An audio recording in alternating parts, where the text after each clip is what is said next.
Thank you very much, City Clerk. Good evening, everyone. Welcome to the Planning Development Committee meeting of May 10th. And I will hand it over to our City Clerk for the roll call, please. Members of committee, I will call your name. Please indicate your presence for tonight's meeting. Councillor Dillon.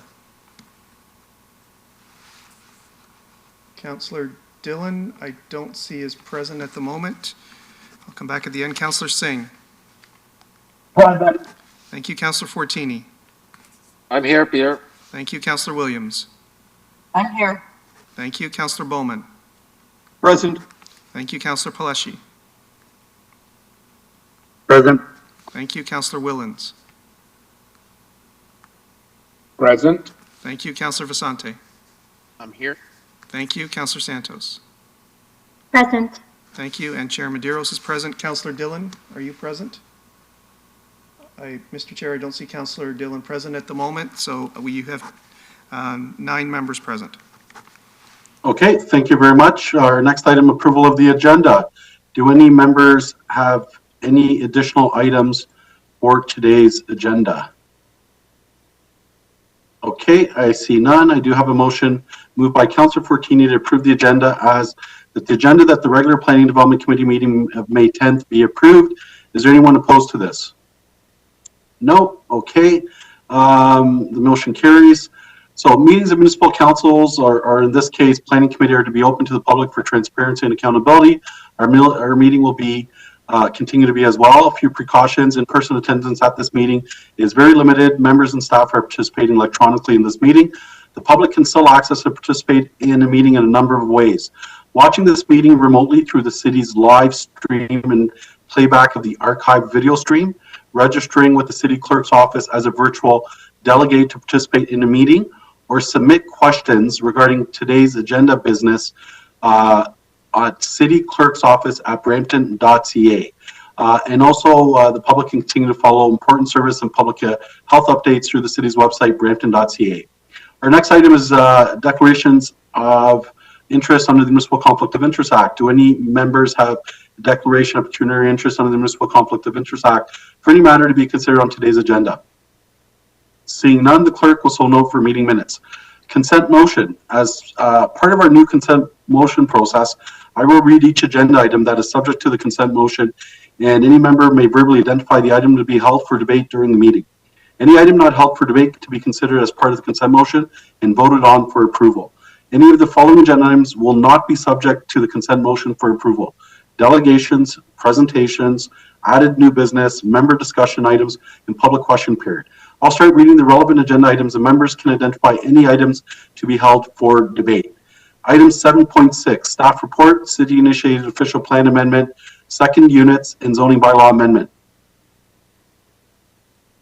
Okay, next item, 7.7, staff report regarding application to amend the zoning bylaw, develop a one-story medical dental with underground parking, Glen Schnarr, Ward 10. Okay, item 8.1, age-friendly Brampton Advisory Committee, March 30th. Okay, minutes, Cycling Advisory Committee, April 20th. Item 11.3, correspondence from Michael Ben, Brampton resident, city initiated official plan, secondary unit zoning bylaw amendment. Okay, so I have a motion moved by Councillor Vicente to approve the consent motion. The following items were considered to be routine and non-controversial by committee and were considered at one time. So as through our trial process agreed to by council, the consent motion will be subject to a recorded vote. And City Clerk, then I'll hand it over to you. Thank you, Mr. Chair. A recorded vote's is required for the consent motion. All in favor of the consent motion, please indicate. Councillor Dillon.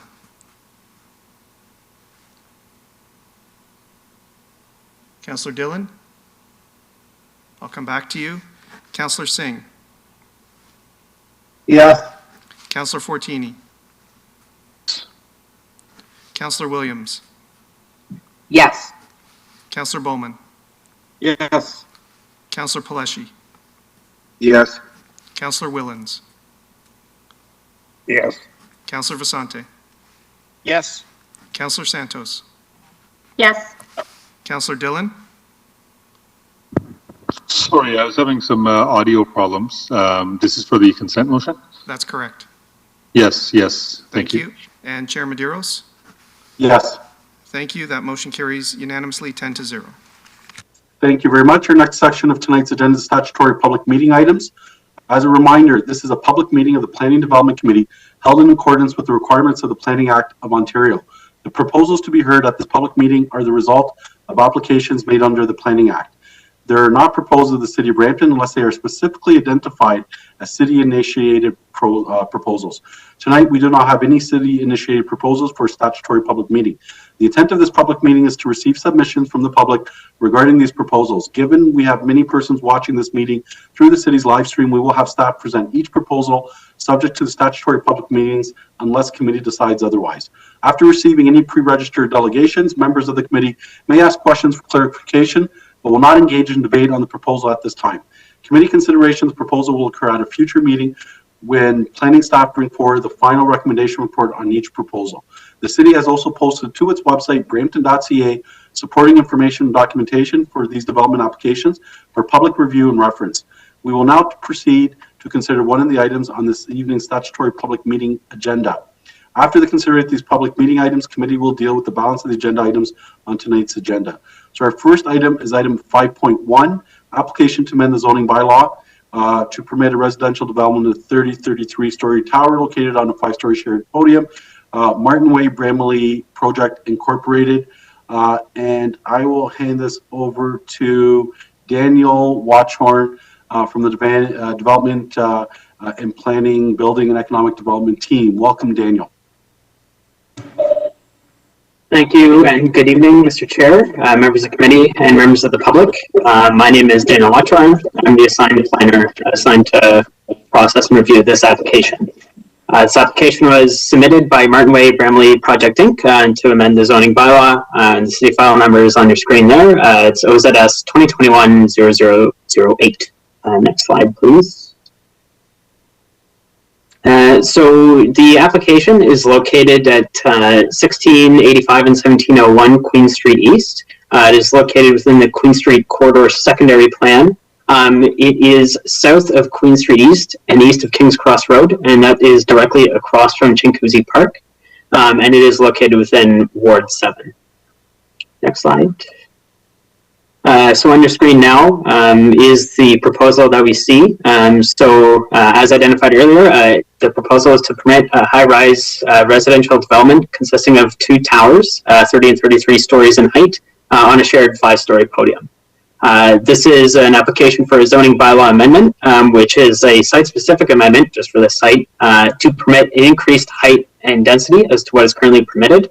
And just as a note, there was a similar style dense residential development application submitted on this site previously that was approved previously. This is an amendment to go beyond those height and density permissions that were previously permitted. Next slide, please.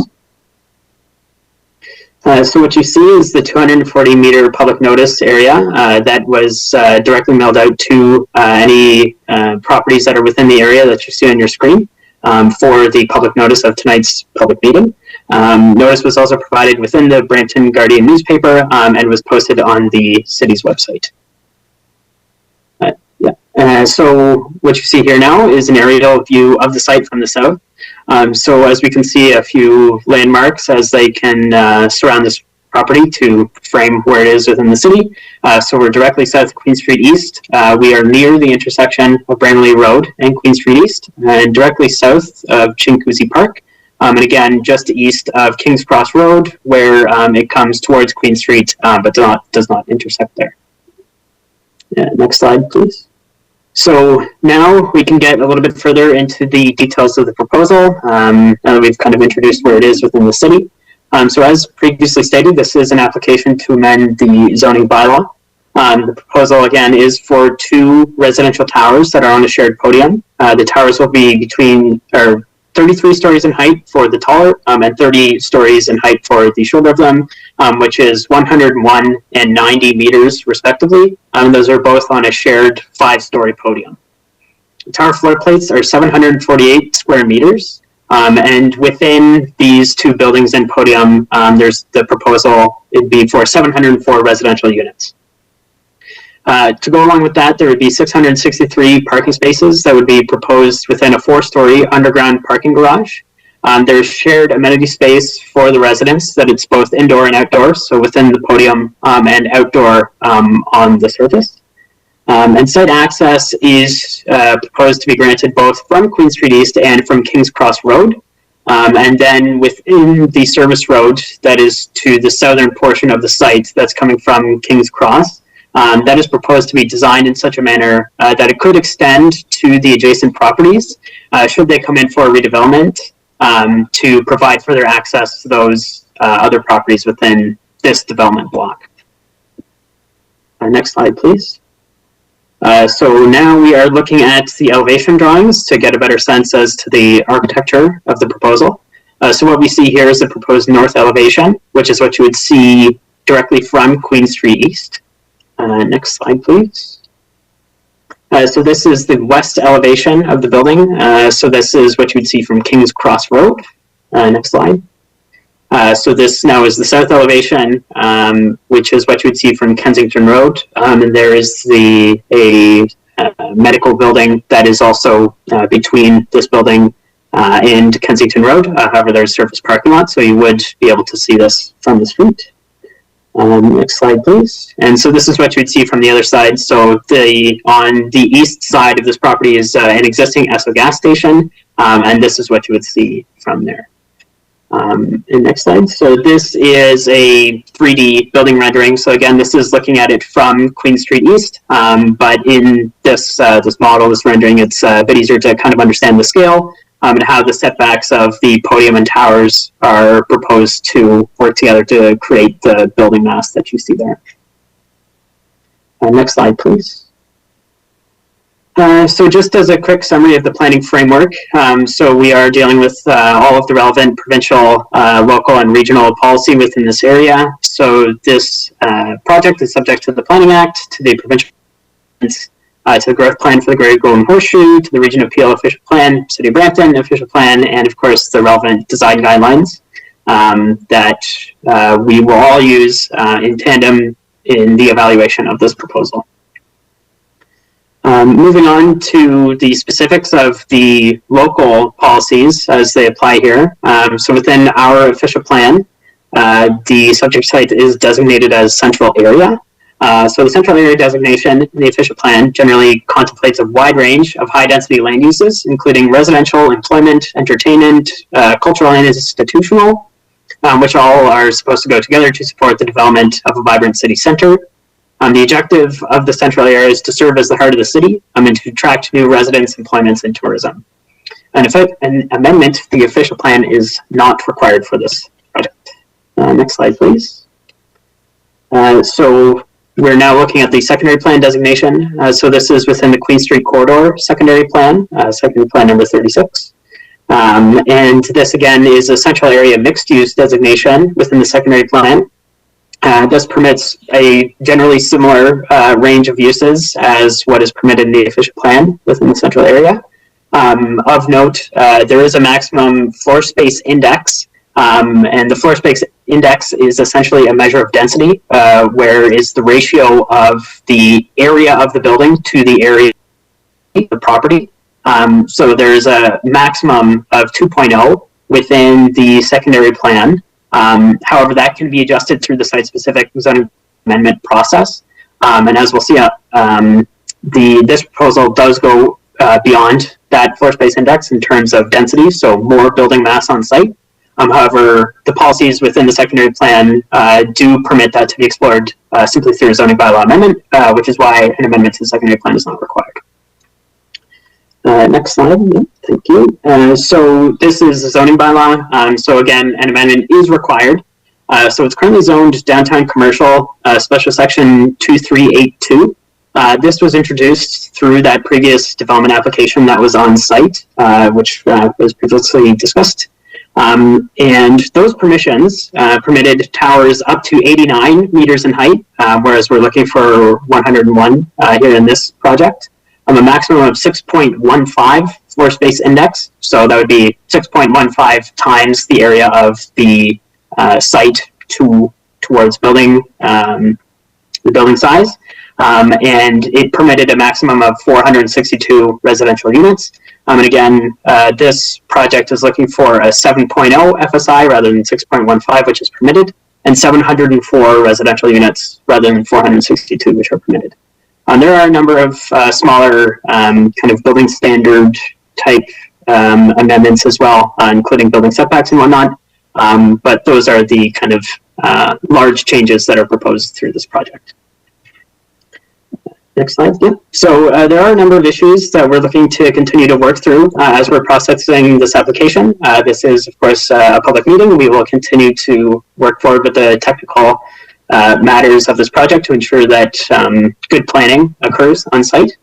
So we're looking to understand the ability of this project to fit within a changing urban context, and the provision of a safe and attractive public realm, especially along Queen Street East, considering the context of the regional road with Chinguacousy Park across the street, and of course to ensure safety for all residents. Next slide, please. So what you see on the screen now is a bit of a timeline as to what has proceeded with this application to date. So a notice of complete application was issued on April 14th, 2021. Circulation then followed to the various departments and agencies that we partner with to ensure that good planning occurs. A notice of public meeting was issued on April 15th, 2021, and now we are here today on May 10th with the public meeting. We'll continue to process this application internally and understand the various technical matters, and we will look forward with the public feedback to understand what members of the public have to say about this project and if there's any concerns, and then we will work towards preparing a recommendation report where we will respond to and understand all those technical matters and public feedback that we have received. Next slide, please. So what you see on screen here is both my contact information and the contact information of the applicant, who I do believe we will be receiving a presentation from after, as far as I'm aware. So please feel free to reach out if you are watching this and have any questions that you'd like to ask me or have any concerns that you could send forward. Please send me an email and I'd be happy to respond.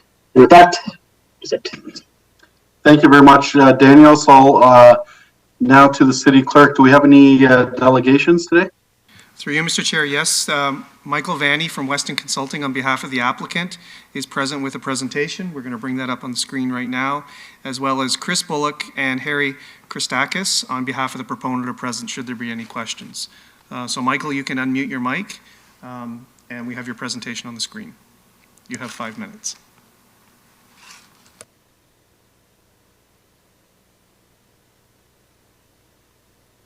Perfect. Can everybody hear me okay? Yes, we can. Great.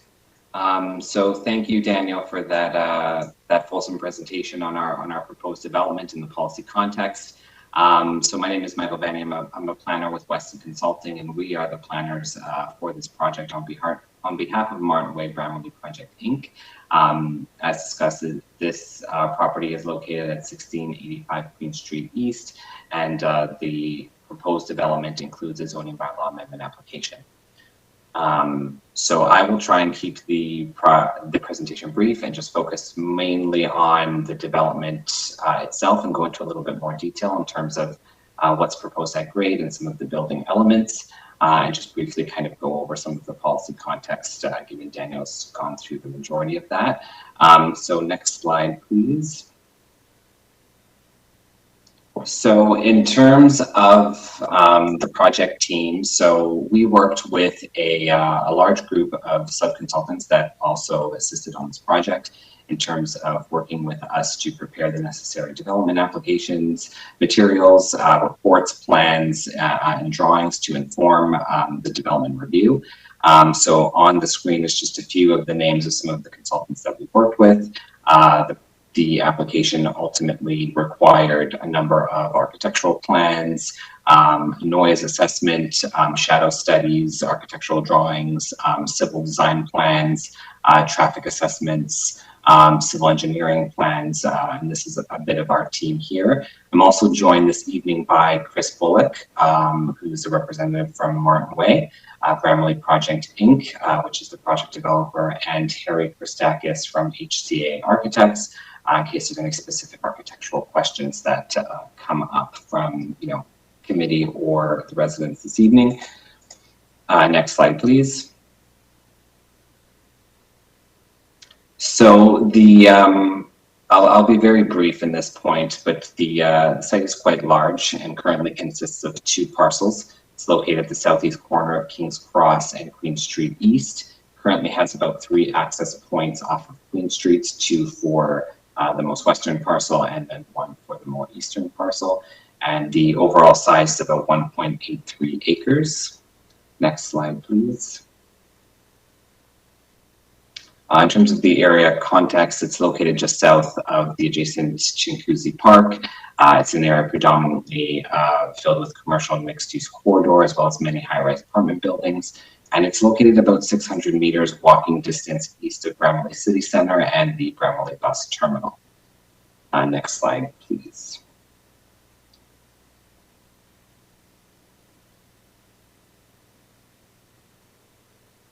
So as Daniel went through the overarching policy context for this area, I just wanted to provide a little bit more of our thinking as to what we thought would be appropriate for this site. So it is located in the central area, as prescribed in the official plan. It's also located within the Urban Growth Center under the provincial growth plan, both of which encourage and focus high density growth in this area, while also further being located along a primary intensification corridor, being the Queen Street corridor. It's also within walking distance of the bus terminal, and it's along an identified bus rapid transit corridor with Zoom bus rapid transit service, as well as between both a primary and secondary transit corridor within the official plan policies.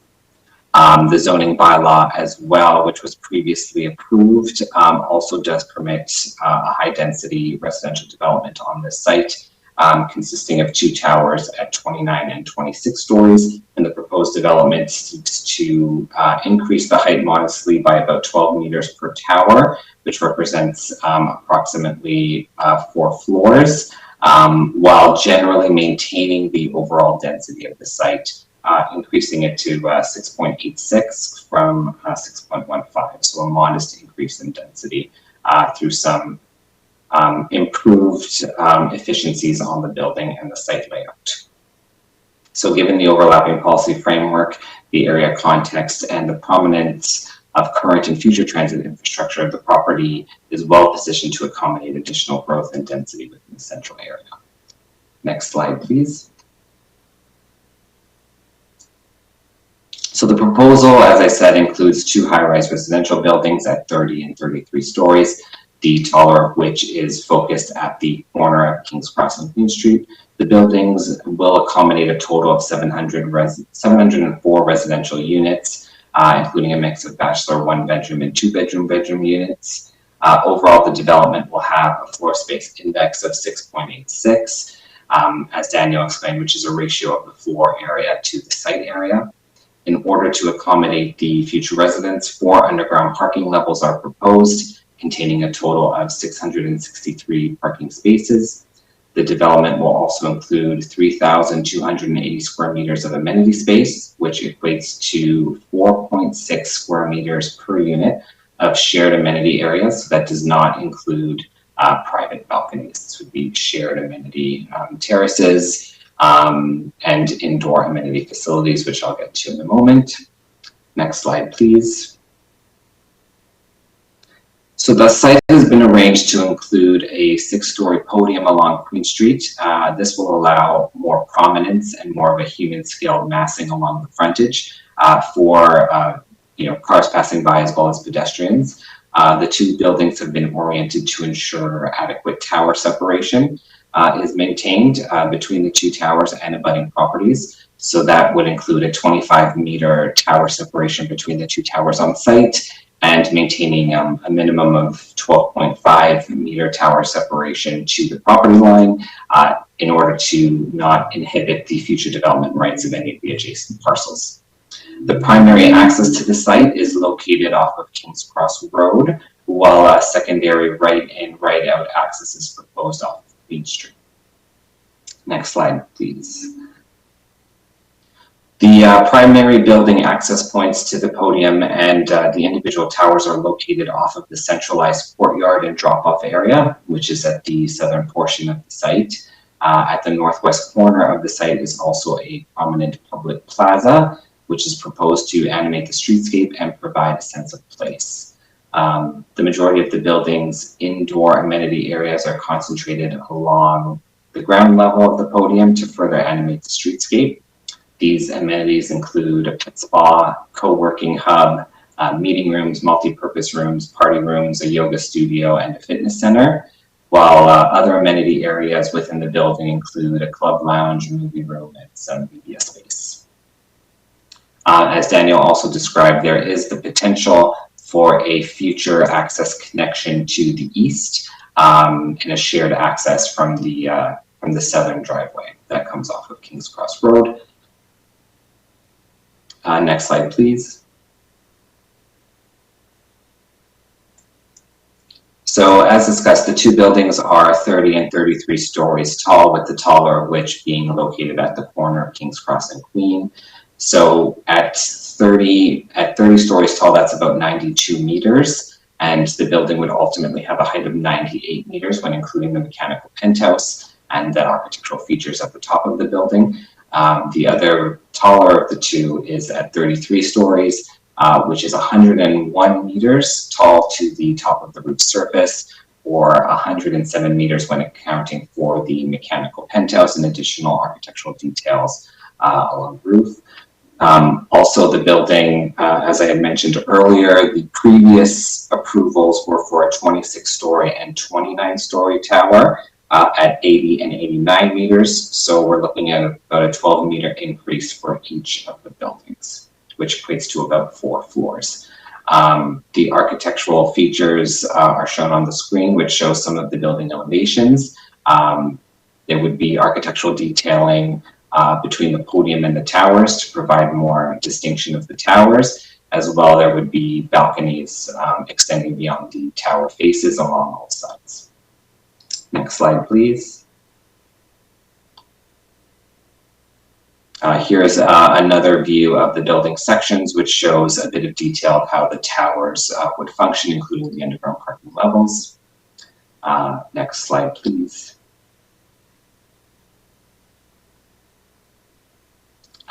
So the landscape plan is now on the screen. So it is a conceptual landscape plan which was submitted to identify some of the landscaping elements that would be proposed for the central courtyard, the drop-off area, as well as perimeter trees and the public plaza.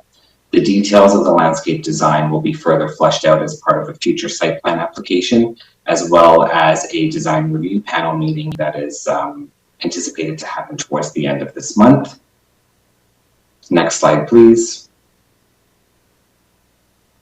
So as an extension of the landscape plans, there is a shared terrace area on the top of the 6th floor podium. So the terrace area serves as an outdoor amenity space for the future residents, and it's located adjacent to internal access to the building.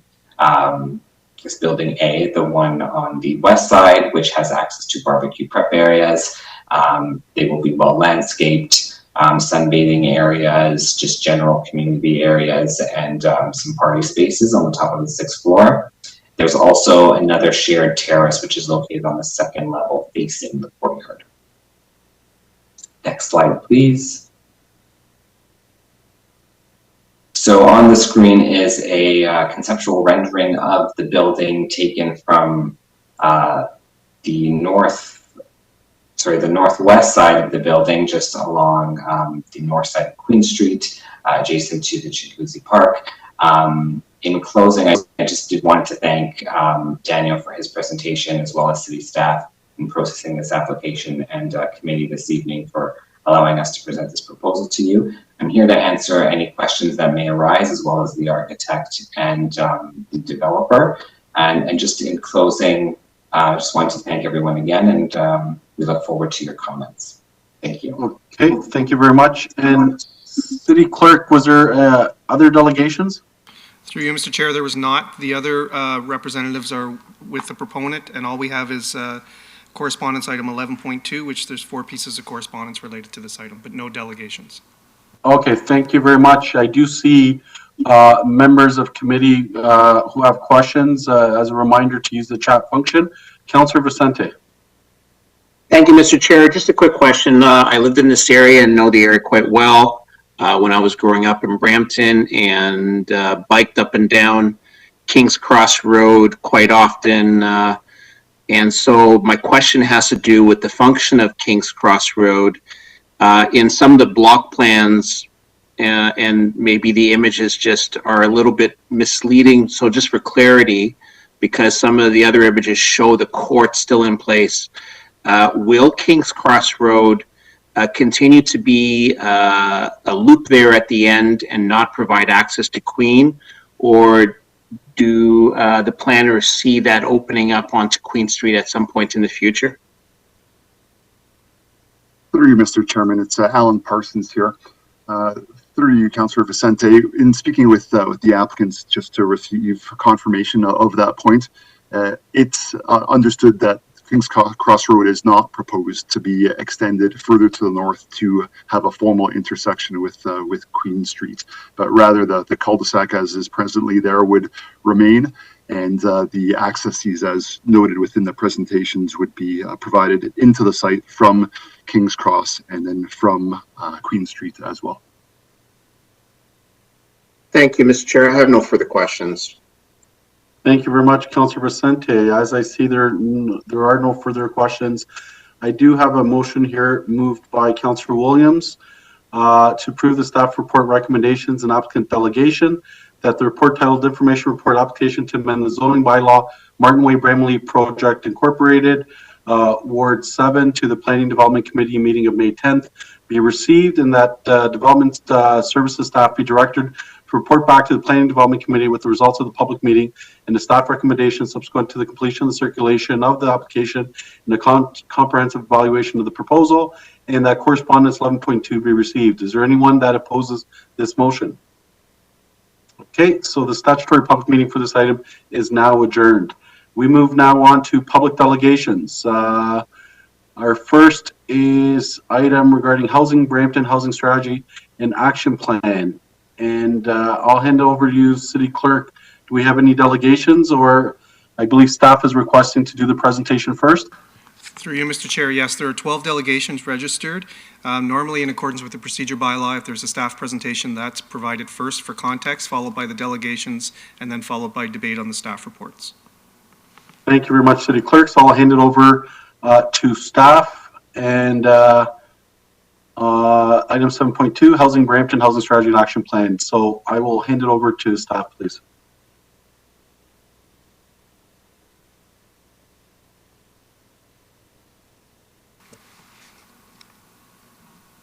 Well, hi, it's Bob Bjerke here, Director of City Planning Design. Bindu, I think your mic is on mute. Sorry, yes. Thank So you. anyway, welcome, Bindu. And Thank you. I'll just wait for the presentation to be loaded. I can't see the presentation. We're just going to bring the presentation up momentarily, Bindu. Thank you. I'll just start. Good evening, members of the Planning and Development Committee, colleagues and residents watching online. My name is Bindu Shah, and I'm a policy planner with the City of Brampton. Today, I'm happy to present Housing Brampton, which is Brampton's first ever housing strategy and action plan. For this presentation, I will first provide an overview of the draft strategy, and then I will provide an explanation of the key recommendations that are in our recommendation report to the Planning Committee. This presentation is also posted online, it is available along with all the recommendation reports and the appendices. Thank you. Next slide, please.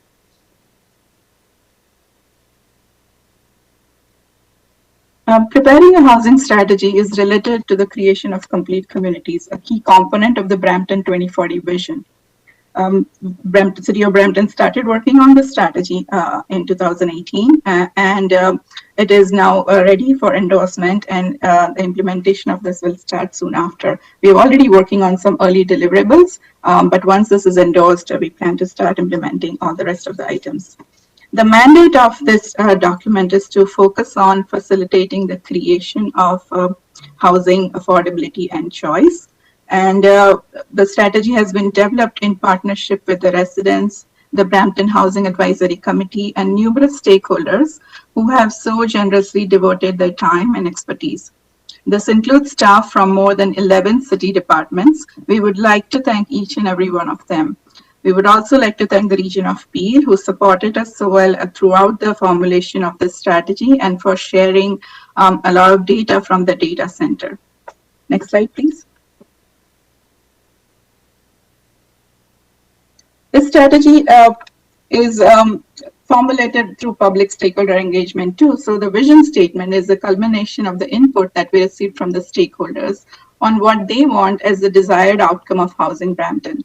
So Brampton's vision is to be a vibrant, inclusive, and thriving city with a wide range of housing options that are affordable, diverse, and innovative.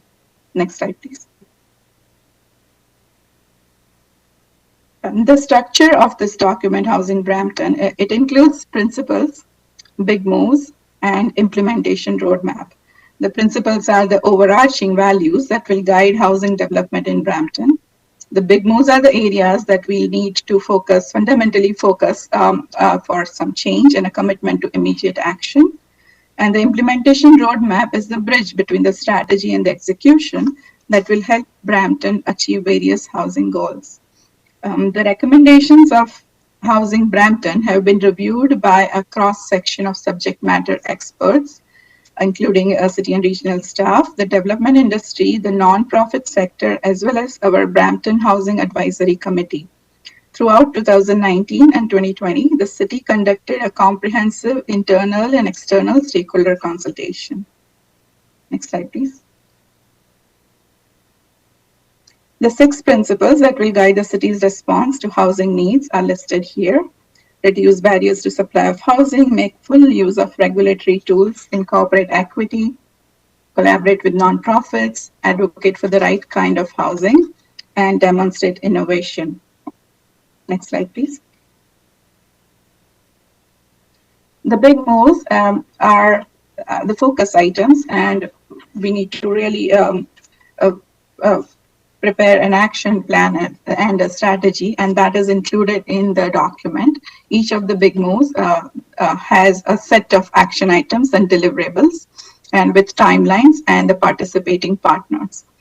These are the 4 big moves: improve purpose-built rental housing, use public land, plan for attainable home ownership, and have clear housing targets.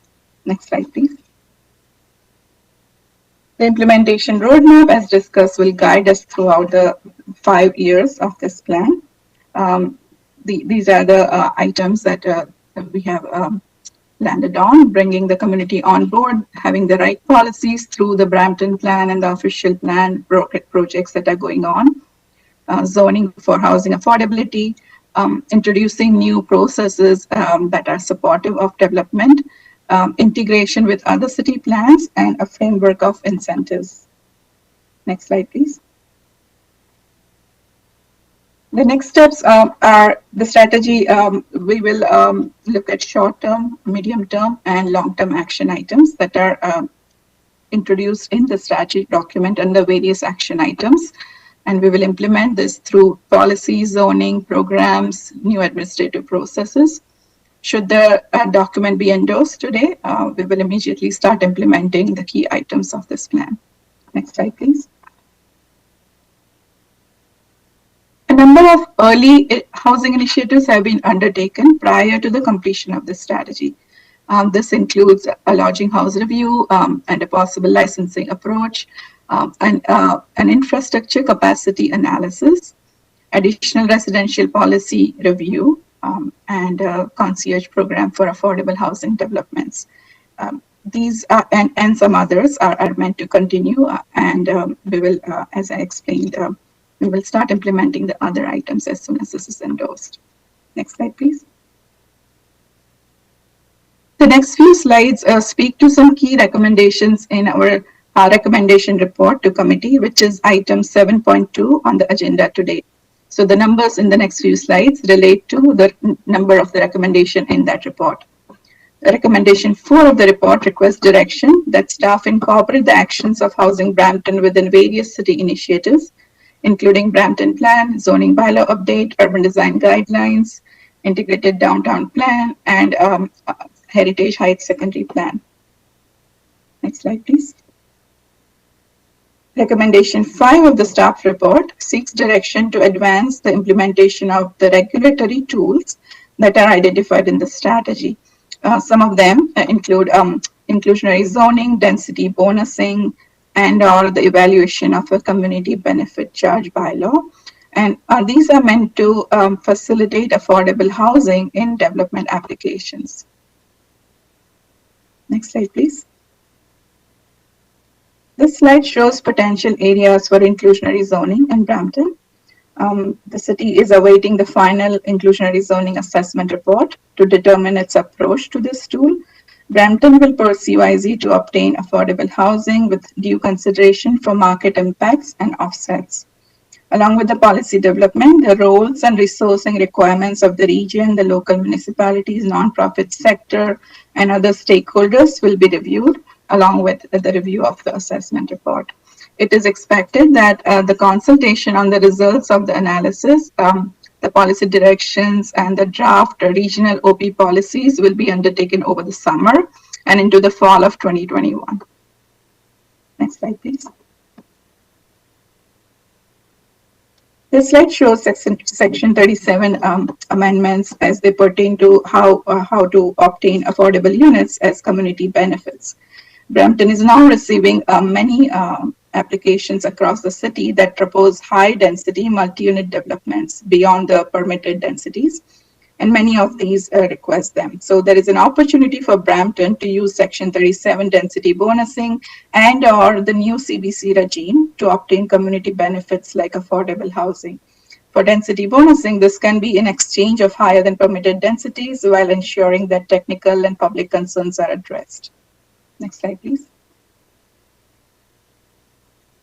This slide shows a hypothetical development application that could be requesting greater than permitted building height and density, which is shown in the pink color of the buildings. And in this case, the city could ask for community benefits in return of granting the extra height and density.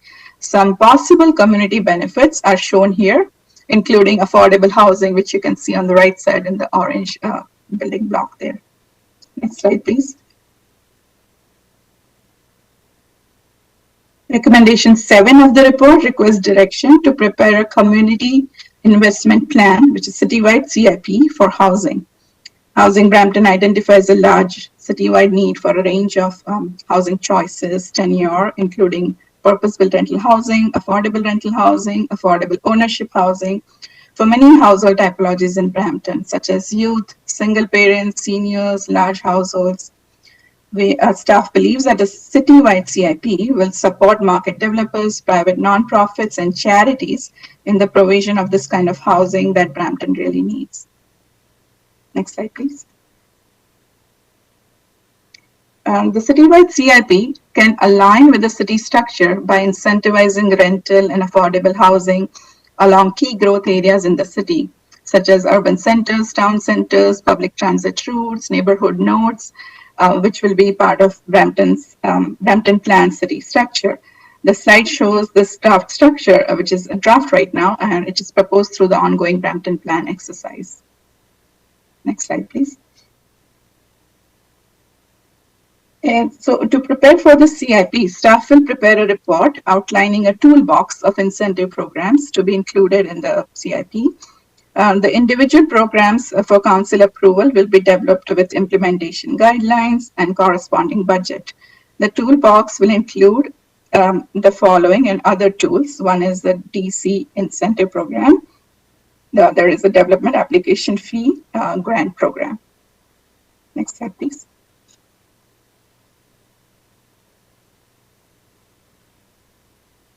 Brampton is proposing a new idea here. We are calling it Housing Catalyst Capital Project.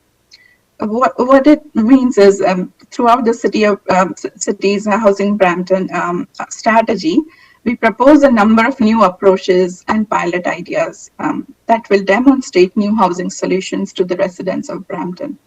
For a list of these pilot ideas, please see Appendix 3 of the staff report, which is under item 7.2. Innovative partnership approaches include public, private, and nonprofit sectors developing the required housing together. Brampton also needs to develop a strong collaboration with nonprofit housing developers, charities, cooperatives, and faith-based organizations. Through the stakeholder engagement, the city received positive feedback and many inquiries from nonprofits who are interested in developing housing in Brampton.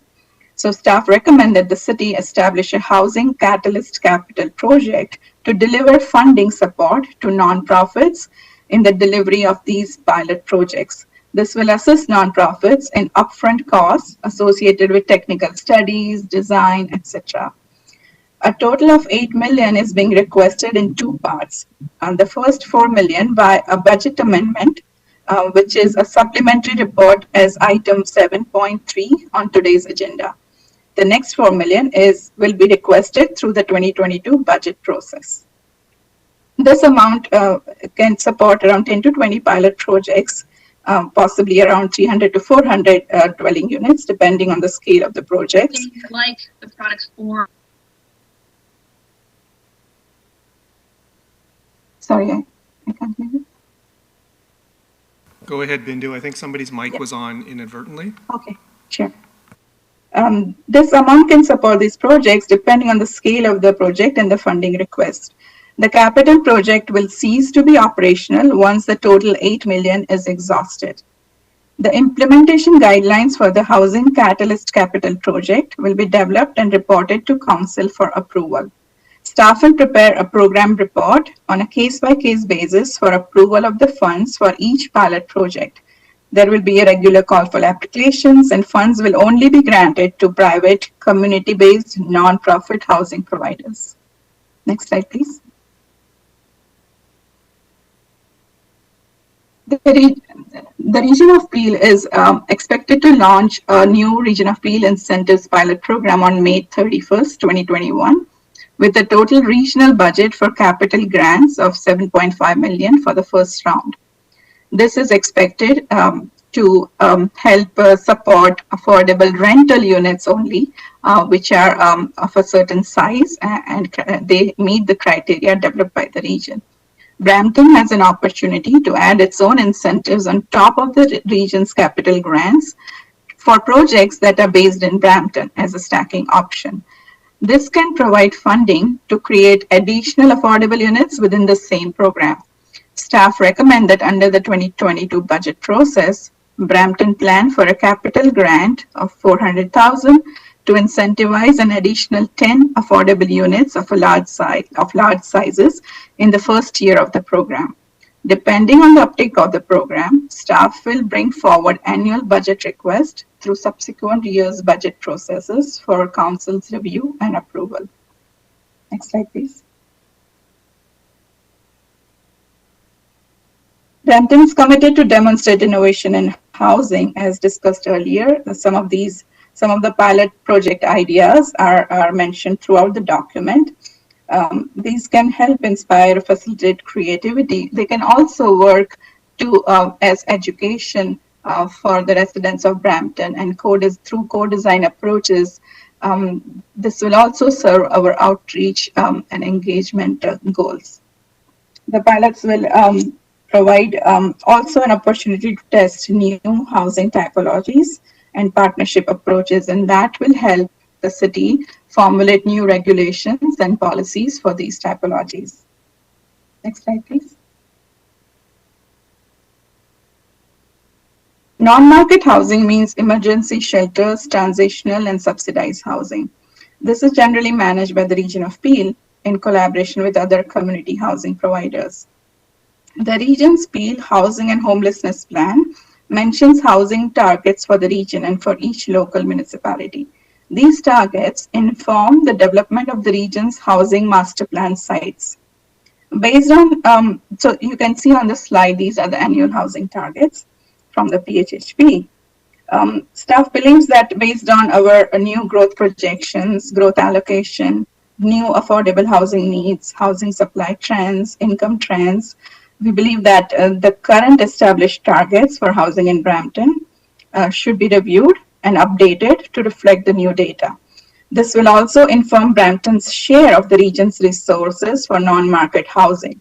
It will also provide the rationale to fast-track the planned investment projects. It will also support advocacy for more provincial and federal funding. The city will collaborate with the region to review and update our local targets for non-market housing in Brampton. Next slide, please. The region of Peel has acknowledged the need for affordable housing and supports the investment of funds to the development of their sites in Brampton. Between 2010 and 2021, over 1,100 affordable rental or supportive units have been created in Brampton with funding support from federal and provincial programs and funding from the region of Peel. One of the projects, Hanson Road, 205 units, also benefited from the waiving of city-level DCs as the project fell in the city's central area CIP. It is important to note that the region's affordable housing bills include a combination of subsidized and market rents, rental units, making overall rents in the billing at or below 100% of the CMHC median market rents. Next slide, please. This slide indicates the region's planned projects in Brampton. The funding commitments are also indicated in the extreme right column. The region of Peel recently allocated $1 billion funding commitment to add around 1,200 affordable rental units and 100 shelter beds in Brampton by 2028. However, more funding is needed to support the full implementation of the Housing Master Plan, and the region will continue to advocate to the federal and provincial government. It is an opportunity for the city to advocate for this along with the region. Next slide, please. Recommendation 13 talks about the same advocacy to the province of Ontario and the federal government. There are multiple venues of advocacy, for example, FCM and AMO. The city can advocate for many items such as increased funding for Brampton and some realistic program guidelines for programs such as the Rapid Housing Initiative, shared federal provincial programs, more long-term committed funding for housing, repayable national housing co-investment funding, priority access to surplus or underused crown lands, and a strategy or financial assistance for the development of international student housing in Brampton. Next slide, please. So in conclusion, Brampton 2040 vision depicts a more sustainable, urban, and innovative direction for the city. The vision also spoke to Brampton preparing a Made in Brampton housing strategy. Housing Brampton is such a strategy. It's an ambitious, collaborative approach to understand and address the complex housing challenges faced by our city. It is completely made in Brampton, with a number of city departments having contributed to it. The strategy proposes a range of solutions through legislative mechanisms. Housing Brampton proposes that the city take an active leadership role in facilitating the housing it needs, while also supporting the region of Peel in its role as a housing service provider. Today, our committee has a tremendous opportunity for a commitment to address our city's housing challenges and truly make a difference in the lives of the residents. By endorsing Housing Brampton, the city is also making a commitment to change. It will be a change in policy, processes, the city's role in advocacy, partnerships, and assistance in the field of housing. Staff recommend that Council endorse the final City of Brampton Housing Strategy and Action Plan, Housing Brampton, and help create complete, equitable communities, which is a key goal of the Brampton 2040 vision. Thank you. Thank you very much, and I will hand it over to now the city clerk. I believe we have 12 delegations. Thank you. Thank you, Mr. Chair. I believe at now there are 14. So just before we get to the delegations, there was a request received in the clerk's office today from Randy Nielsen, who is a delegate about midway down the list because of a scheduling conflict. If he could go first, and I'll leave that for the committee to decide. And otherwise, we will then proceed with the delegations. Okay, are there any motions from committee? Councillor Bowman has moved that Pastor Randy Nielsen start off the delegations. Thank you, City Clerk. So Randy, you are in the session. You can proceed. Please unmute your mic and you can address the committee. You have up to 5 minutes. Thank you so much, Mr. Chairman, committee members. It's such a privilege to be able to present before you tonight. I'd certainly like to encourage you to accept or adopt the Brampton Housing Strategy Draft Report. The staff has done a commendable job on putting it together. As some of you know, I'm a pastor of about 1,000-member family church, also a member of the Brampton Housing Advisory Committee and been actively involved with it. For the past 4 years, I've been working through the process of planning, construction, and now the rental of a 90-unit, 6-story affordable housing building in North Brampton on Bramley Road, just south of the Smart Center District Retail. And it's been a very challenging and expensive project to go through. And Brampton needs creative solutions to address the cost and availability of housing. I've had at least 11 families recently leave Brampton because of housing prices. In fact, one just bought a house in Listowel because he couldn't afford anything in Brampton. Our young people seem to have no hope to be able to live independently in Brampton. The strategies I saw in this draft report can give them hope. Because I've worked closely with the Region of Peel during our project, I know that they have stepped up in creative ways and are launching new incentives. Brampton needs to join with the region to accelerate affordable housing in Brampton. From what I've seen, this document is the single most important plan that the city can endorse and implement right now, and that it will actually directly influence and affect people's lives. Change is needed.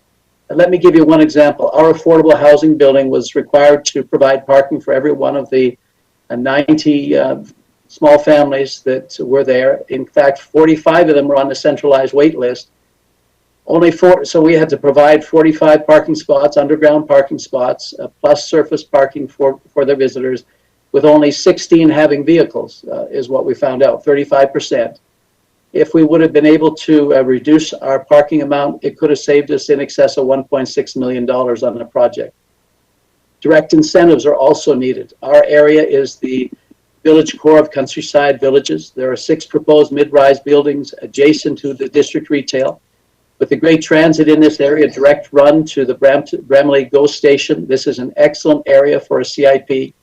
Although the Queen and Main Street corridors are important, there are many other opportunities for intensification and affordable housing. This housing strategy could allow this to come to fruition.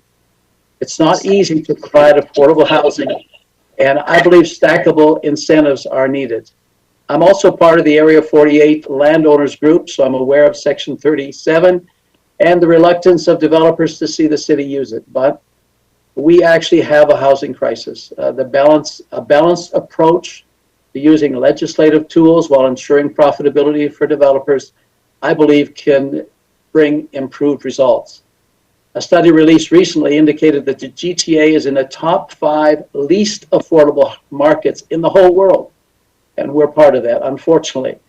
Low-density suburban living is not affordable anymore, nor will it meet the housing needs based on Brampton's projected growth numbers. I believe in smart intensification is the key, and that could include new housing typologies. Many other cities are doing it, and it's time for Brampton to take our leadership role. Because of the need, I've desired to be an active advocate for nonprofits and faith communities to advance affordable housing in Brampton. My own experience with the onerous processes and costly obstacles have almost persuaded me to abandon this desire. However, this draft Brampton housing study gives me hope. I urge you to accept this study and for council to quickly endorse it and provide the necessary support to move Brampton ahead in housing affordability. Thank you so much for allowing me to speak today. Thank you, Randy. Members of committee, the next delegation is from Gurpreet Malhotra and Zofi Hassan. We're just going to bring up your presentation, and you have up to 5 minutes to address the committee. Please go ahead. Thank you very much, and it's a pleasure to be here this evening, along with my colleague Zofi Hassan. I'm going to whip through the first bunch of slides, please, and then make a couple of comments. So, slide, please. Thank you. Indus Community Services has been serving the community for over 35 years as an accredited not-for-profit community benefit and charitable organization. Our vision really is to be leaders in building strong and inclusive communities. Slide, please. Just to give you a taste of what we did in a more normal year, 2019 to 2020, we have 7 locations, 4 in Brampton, 2 in Mississauga, 1 in Oakville. We focus on health services, newcomer services, and family services, and all of these are provided in a culturally appropriate way. A slide, please. Thank you. Our goal around housing has been in our last and our current strategic plan, and focuses on the idea of campuses of care, bringing together different services, services that we currently have, like the ones in the community access box in the lower corner, to the opportunity for seniors housing, long-term care, and then extended supports as we build a cluster of programs that co-support each other. Slide, please. I told you I'd be moving quickly through this. So we are exploring a variety of novel ways of providing affordable and healthy living options, very similar to the Housing Brampton plan. Slide, please. These include the idea of affordable, subsidized, and supportive housing. When you're focused on seniors, the provision of some supports is very helpful in keeping people adequately housed and safely so. Also, we're interested in the idea of a life lease, as you may have seen at places like Holland Christian Homes, and the capacity to make that kind of opportunity work for those who can afford it. And then, of course, rental and retirement living, more similar in style as you may have seen before, as well as other novel ways, shared housing and potential opportunities of pairing international students with a senior, so then both are then housed and then both derive a benefit. Slide, please. Our concept, just as a bit of background, is a 160-unit building that would have some affordable units supported by the other units, and that we are aiming for that kind of a size as we enter the field of affordable living and supportive housing. Slide, please. So the City of Brampton, your focus on creating greater affordability and variety in housing choices is to be applauded. That's terrific. It's a worthwhile innovation. Your vision, focusing on a vibrant and diverse community, and then gearing up for higher densities to meet growth projections and help with climate change because of improved access and use of transit, also are laudable. Indus Community Services is dedicated to supporting Brampton's vision for affordable housing as it pertains to the growing infrastructure needs of the region. Next slide, and then we'll hold there. Thank you very much. The 3 points that I'd like to make directly around Housing Brampton is we applaud your commitment and emphasize the importance of being inclusive and recognizing the diversity of our communities. Culturally appropriate supports, as well as ones that tie in to where the resident is at, is always the way to go. And I'm so pleased to see that Brampton is doing that. We also would like to endorse you for your aim to collaborate with the not-for-profit sector. Organizations like our own and others have shown that the non-profit model of service delivery, the removal, if you will, the shareholder component, that does end up with a quality product that respects all and provides the best it can for the community. And last but not least, this is Brampton's chance to demonstrate innovation. Brampton is a fantastic place to live, and we have the right conditions in place now to be innovative. And we would strongly encourage council, this committee, and then council to endorse Housing Brampton, as we really feel it's the right direction to go, and we would be pleased to join you on that journey. Thank you for the opportunity to speak this evening.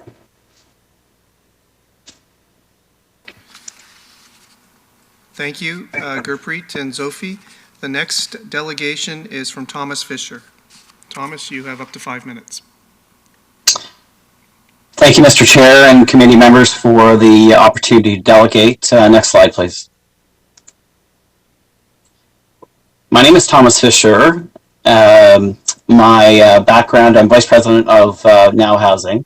I recently retired after 12 plus years with Habitat for Humanity here in Brampton, and have continued my desire to provide housing through a company called Now Housing. We manufacture modular housing in our Cambridge facility. And today I just wanted to share with you some of the options of what Now Housing is building and to give you a glimpse of what we could provide for residents in Brampton. Next slide, please. Our company's journey began by using purpose-built shipping containers. Here you can see one of our projects where we've turned those containers into a multi-residential home. Next slide. Or we have designs to turn them into projects that you can see here, and I'll go in more into detail in some of these projects. Next slide, please. So this specific project in Windsor will house 10 youth in partnership with a nonprofit organization. The inset floor plan is one of 5 units. Each are 640 square feet, and they're fully factory finished with wall coverings, furniture, appliances, bedroom, kitchen, laundry, and in short, they're delivered to the site move-in ready. Next slide, please. Our units are built understanding the importance of the long-term, low operational cost needs. They're built to be extremely durable, excellent in soundproofing and energy efficiencies. Next slide, please. Our portfolio includes very small infills. This 640 square foot addition is to be added to a residential care facility, also in partnership with a nonprofit, and it should be completed within the next month or so. Next slide, please. Now Housing was awarded this project with the Region of Waterloo. It is 6 480 square foot affordable rental units to be completed this year. The objective was to maximize density on a very small footprint. Additionally, our work with the municipality's urban design team made sure that the building fit within this 1970s style neighborhood. Some highlights that they were looking for is our CSA A277 certification, where our dwelling units are certified before leaving the factory, and the modular construction actually leads to real hard cost savings, like shorter timeline from build permit approval to substantial completion. Next slide.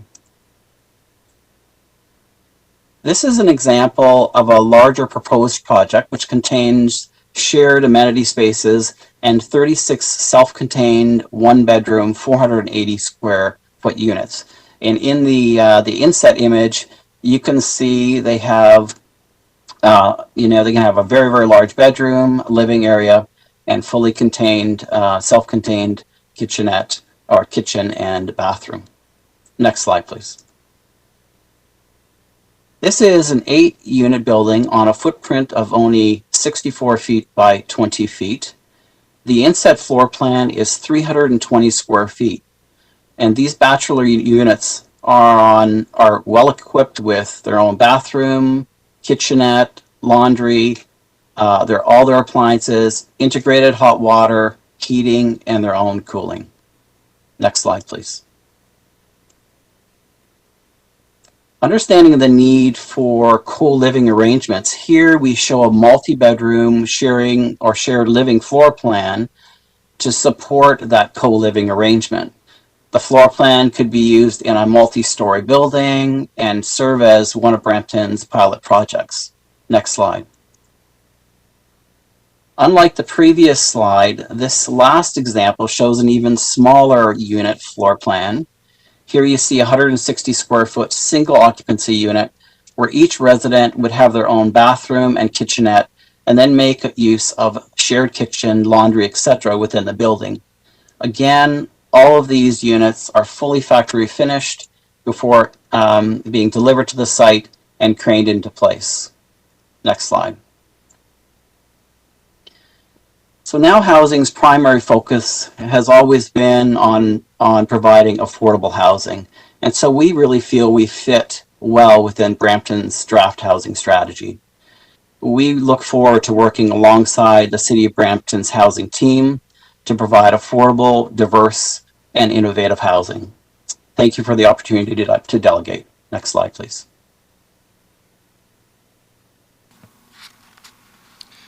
Thank you, Thomas. The next delegation is from Adrian Dingle. Adrian, we're just going to bring your presentation up, and you have 5 minutes to address the committee.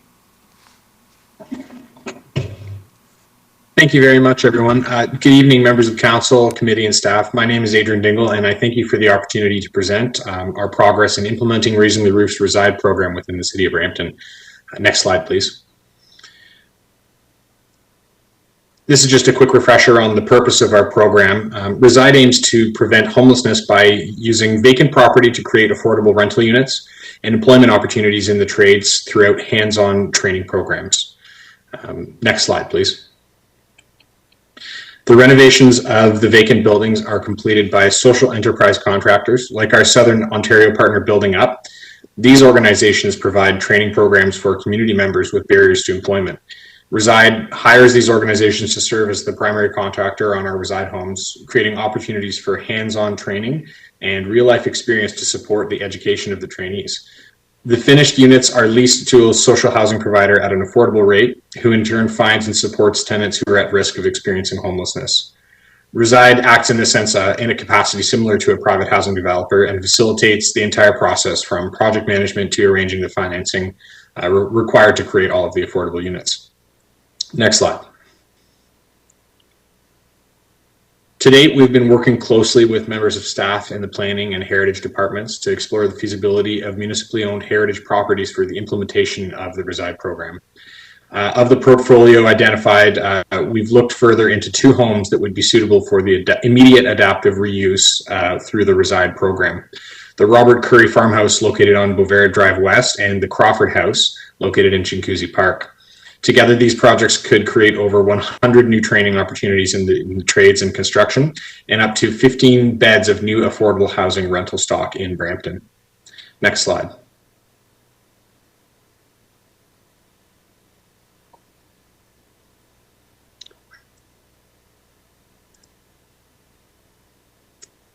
This proposed pilot, this slide illustrates a potential partnership structured between Raising the Roof and the City of Brampton to encourage the rapid adoption of our program in your community. The Reside program is in alignment with all of the guiding principles and 2 of 4 of the big moves identified in Brampton's new housing strategy. With this in mind, Raising the Roof is looking forward to putting these innovative new policies into action. In particular, the Concierge Program for Affordable Housing to expedite the implementation of our program in Brampton. Our goal is to work alongside staff to create a pilot project based on the reuse of the 2 houses previously identified, with the hopes of being able to take on more significant retrofits in the future. Next slide, please. This proposed pilot project can create community benefits for Brampton in many forms, chiefly including the creation of new affordable rental units and targeted employment opportunities. We're proud to say that 85% of Reside training graduates have gone on to long-term employment opportunities in the trades.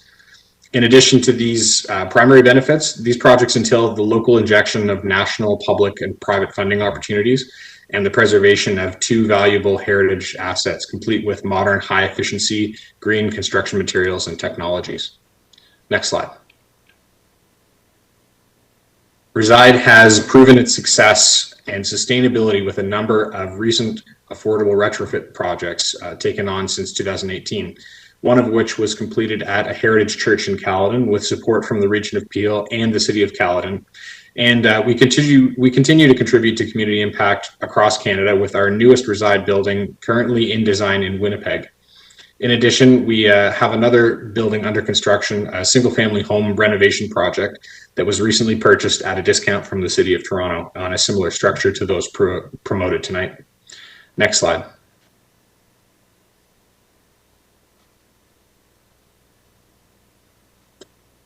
There we go. Raising the Roof has been working alongside our funding partners and running our annual 2 campaign to raise homelessness awareness and contribute to homelessness prevention for 25 years.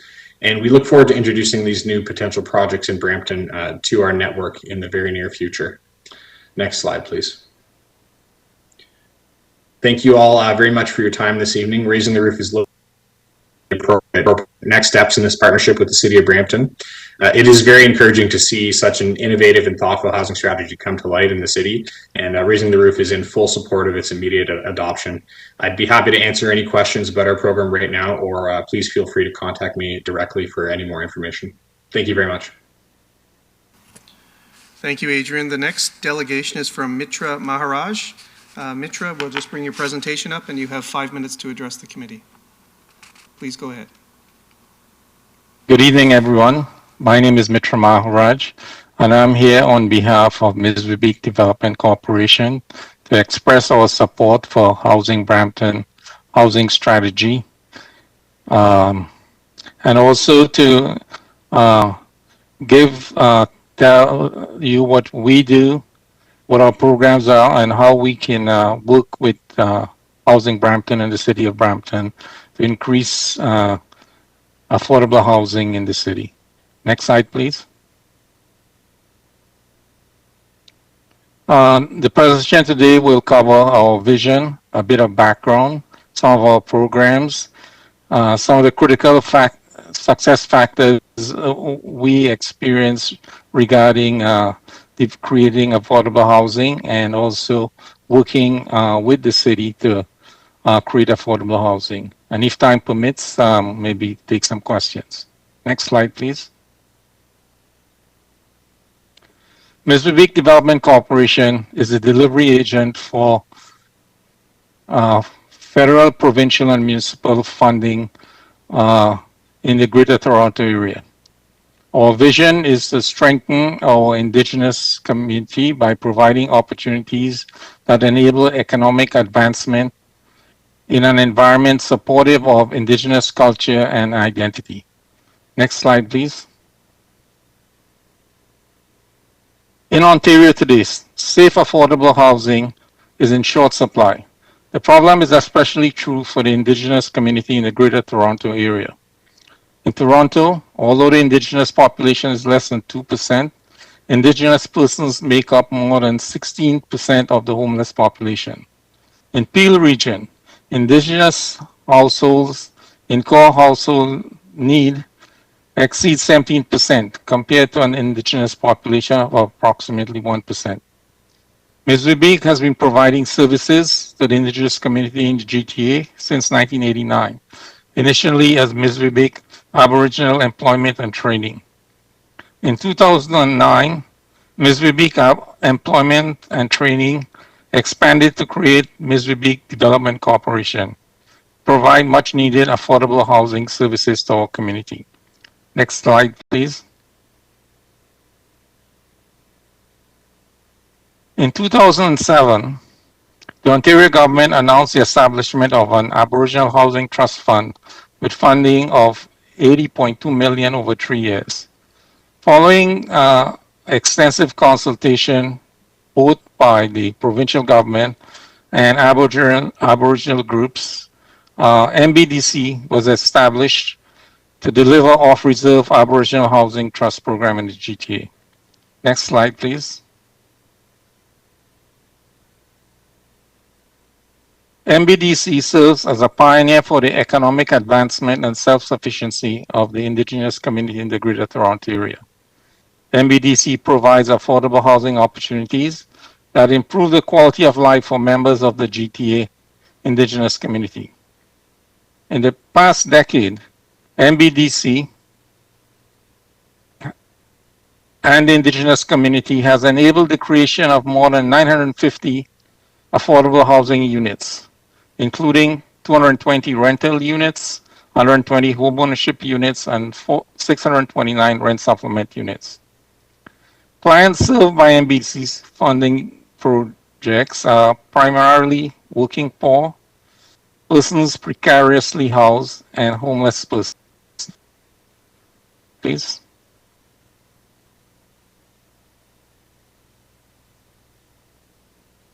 Since 2009, MBDC has successfully delivered various federal, provincial, a list of our programs are on the slide. MBC core program streams consist of rental and supportive housing, homeownership, and rent supplements. Next slide, please. Our affordable homeownership program provides down payment loans of up to $50,000 for the purchase of a home within the GPA.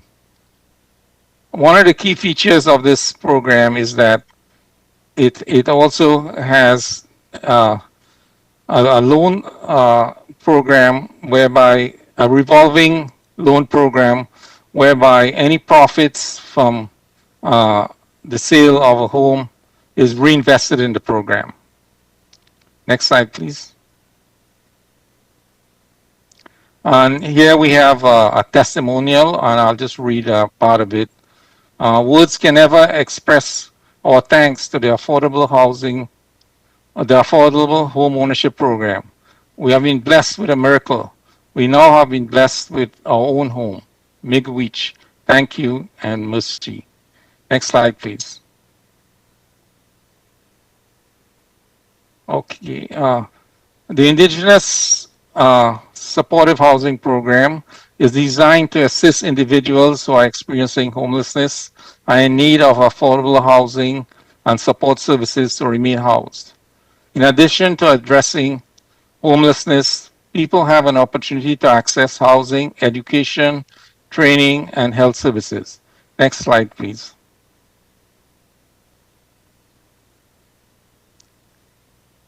The Housing Retention Program is a pilot project developed in 2018 by MBDC in partnership and administered by Anishinaabe Health Toronto.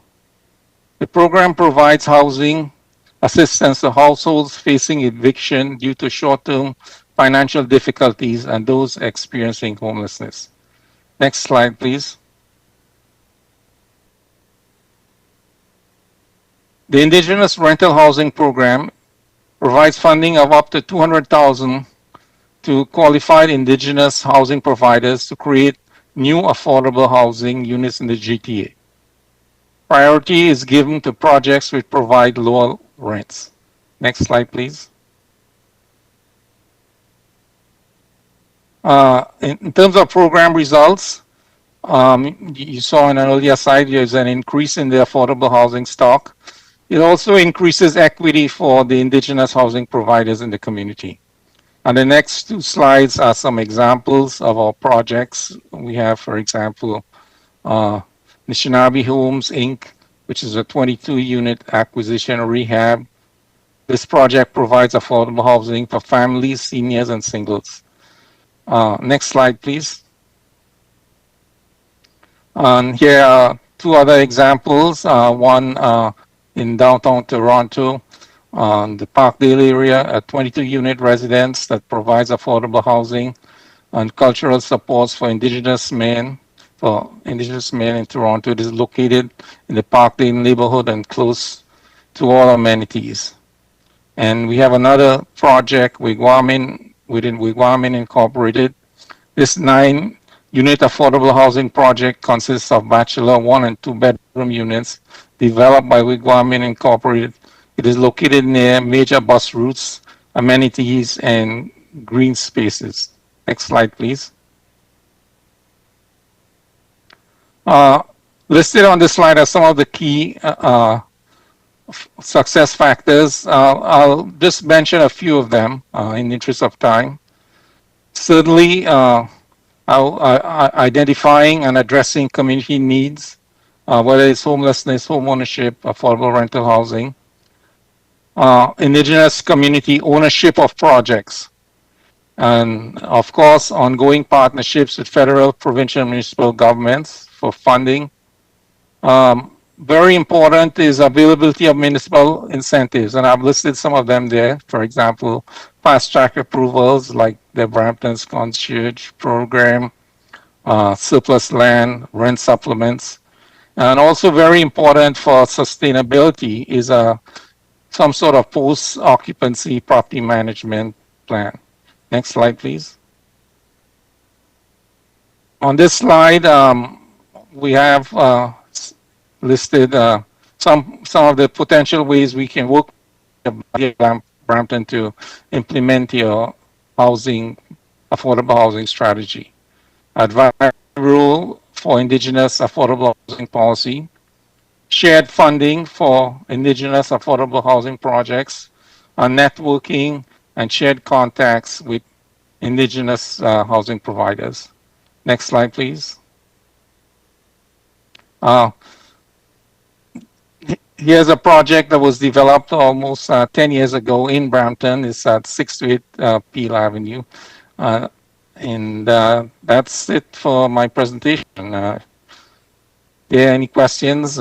Thank you to the committee for giving us the opportunity to present in support of Brampton's affordable housing strategy. Thank you, Mitra.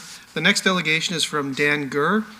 Dan, you have up to 5 minutes, and we're just going to bring your presentation up. Well, thank you, Mr. Chair and members of the committee for having me here. My name is Daniel Gare, and I work with Options for Homes. I'm not sure if you have my presentation. Do you, by chance? Yes, we're just going to If bring it up not, I here will speak it. momentarily. Wonderful, thank you. So again, I'm Daniel Gare from Options for Homes. I'm the Chief Development Officer. And if you could switch to the next page, I'd appreciate it. Great.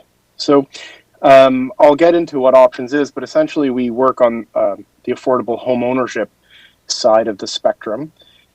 And, you know, just to frame what role we play here is creating, we're a nonprofit and we create affordable home ownership opportunities throughout the GTA. If you can go to the next slide, please. So we've been around for 25 years. And we generally focus on people that are trying to get into the ownership sector, but can't quite save up enough for a down payment. And that's where our program comes into play. Over the years, we've built over 3,000 units across 13 projects. You can go to the next slide, please. So as I was saying before, in terms of the spectrum of affordable housing, on the far left being homelessness and the far right being market housing, we're sort of in the middle, closer to the right, and we create affordable home ownership, and it's focusing on people of moderate income, those that have jobs that can afford a mortgage and just cannot find a way to save entirely for a down payment. If you can go to the next slide, please. So how we do it is we create housing as a developer in that we buy land, we take it through the approvals process, we manage all the sales and marketing and construction, and really where our program comes into play is we provide homeowners with down payment loans. And the loan is really what a for-profit developer would look at conventionally as their profit margin. We invest back into the property to the homeowners directly by providing people with extra down payment assistance. When homeowners no longer need our program, when they've completed living in the home or they decide to move out, they pay back their funds to Options, and those funds are always reinvested back into future projects. You can flip to the next slide. So I'll just briefly go over the model. You know, a homeowner would buy a home from us at market value. They would provide approximately 5% down payment. We would provide the remainder of their down payment. That homeowner would go get a conventional mortgage and they would pay the cost of living in the home, mortgage payments and taxes, and et cetera. And then, as I said, in the future, when they choose to no longer live there, they pay back that loan to Options for Homes with our share of the appreciation, and those funds are then reinvested. You can go to the next slide. You know, this slide I think helps people really understand the impact of our program. So I'll just go through a couple quick examples. In this example, this is a condominium that would be about $500,000. In a typical market purchase, a homeowner could afford, in this instance, a 5% down payment, which would mean they'd have to carry a mortgage of $475,000, which equates to a family with a household income of $112,000. If you look to the next column, you'll see with our program, we're able to bring the income required to live in that same home down to $96,000 because we've provided that boost to get people into housing. The next column, I think, is important for this conversation because really, Options works without any government support, but when there's opportunities for government to also provide additional support, such as development charge deferrals or land, we can layer on those supports into our program and create an even deeper down payment assistance. And what you can see here is that with an additional $25,000 on a per unit basis, we're able to bring the income back down even further to $86,000. You can go to the next slide, please. And just some quick examples of the type of projects we're talking about and the scale. Our sites range in size from 200 or 300 units to 600, 700, 800 units, all across the GTA. They're generally in high-rise format. We'll go to the next slide. So in terms of why we're here today, it's really to support the initiative that staff have put forth. I didn't mention it at the beginning, but I've sat on the housing committee for a number of years and spent quite a bit of time with staff, and I just want to commend them for the strategy they put forth. In particular, in our case, that they focused on trying to create a policy to allow for shared equity providers to enter Brampton, and nonprofit ones at that. So we'd be delighted to be working in Brampton, and we think the report's fantastic and the strategy's fantastic, and certainly urge council to adopt it. So thank you very much. Thank you, Dan. The next delegation is from Angus Palmer. Angus, we're just going to bring your presentation up, and you have 5 minutes to address the committee. Thank you. Can you hear me? Yes, we can. Okay, super. My name is Angus Palmer, and I'm the General Manager of Wigwamen Incorporated. I want to say from the outset that, like many of the speakers this evening, we are fully behind the Housing Brampton report. As Daniel just said, we think that staff and city departments have done a truly remarkable job weaving things together and presenting a strategy that we think can make a significant difference in Brampton in terms of the provision of affordable housing. Next slide, please.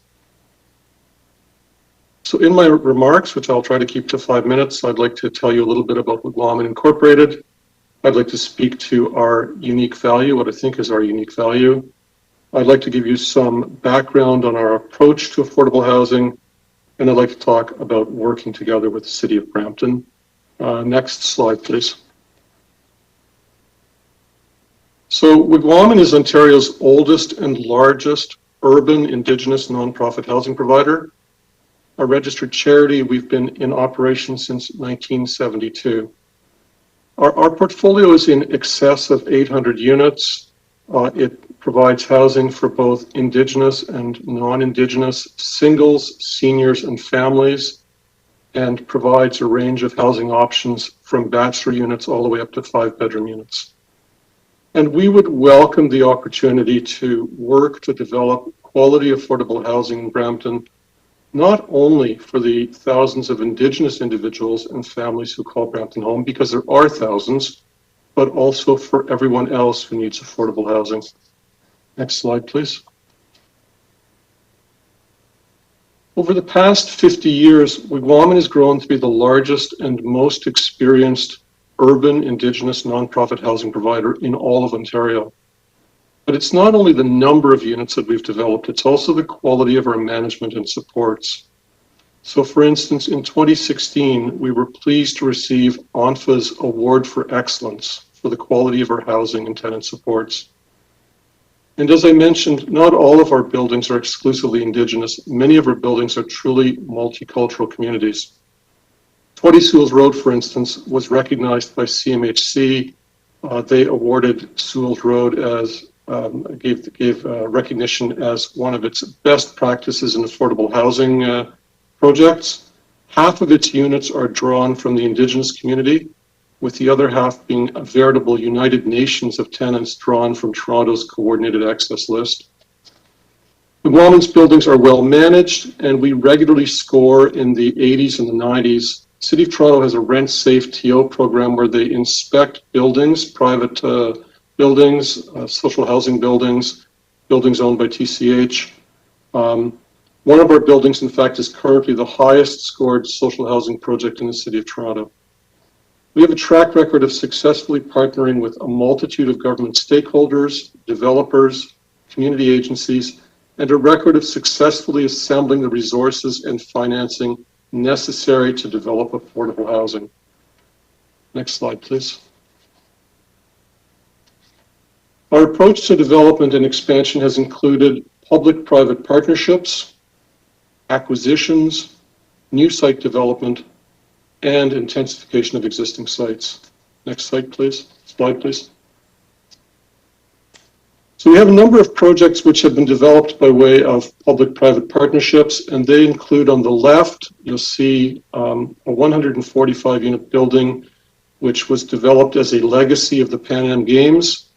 That building at 75 Cooperage Street includes partnerships with March of Dimes Canada, a supportive housing agency called Accommodation, Information and Support, and also Sports Canada, because some of the units are provided to carded athletes to provide affordable housing for training purposes. It also includes a 41-unit building developed in Orleans in partnership with the City of Ottawa as part of its Orleans Centre redevelopment. And I've mentioned Sewells Road. Sewells Road is on the right. It's developed in Northeast Scarborough. And that was built on lands that were leased to us for $1 for the term of 49 years by the City of Toronto. So a number of buildings that we've developed successfully in partnership with agencies, funders, and levels of government. Next slide, please. We've also grown our supply by acquiring projects in difficulty and purchasing units from other housing providers. So on the left, you'll see a picture of a 115-unit project on Markham Road in Toronto. As well in the center, a 60-unit project in Scarborough. Both of those were nonprofit housing projects that have been put in receivership by the City of Toronto and ultimately taken out of receivership by McGuaman. And those buildings are, I can say, significantly improved, and the quality of life of the tenants is significantly greater than it was while they were operated in receivership or projects in difficulty. On the right, you'll see a sample of some of the scattered units that we've purchased from Toronto Community Housing. We actually purchased 26 different buildings. These were units that were deemed uninhabitable and unrepairable by Toronto Community Housing. We purchased them, we renovated them, and they're now occupied by Indigenous households with deeply affordable rents. Next slide, please.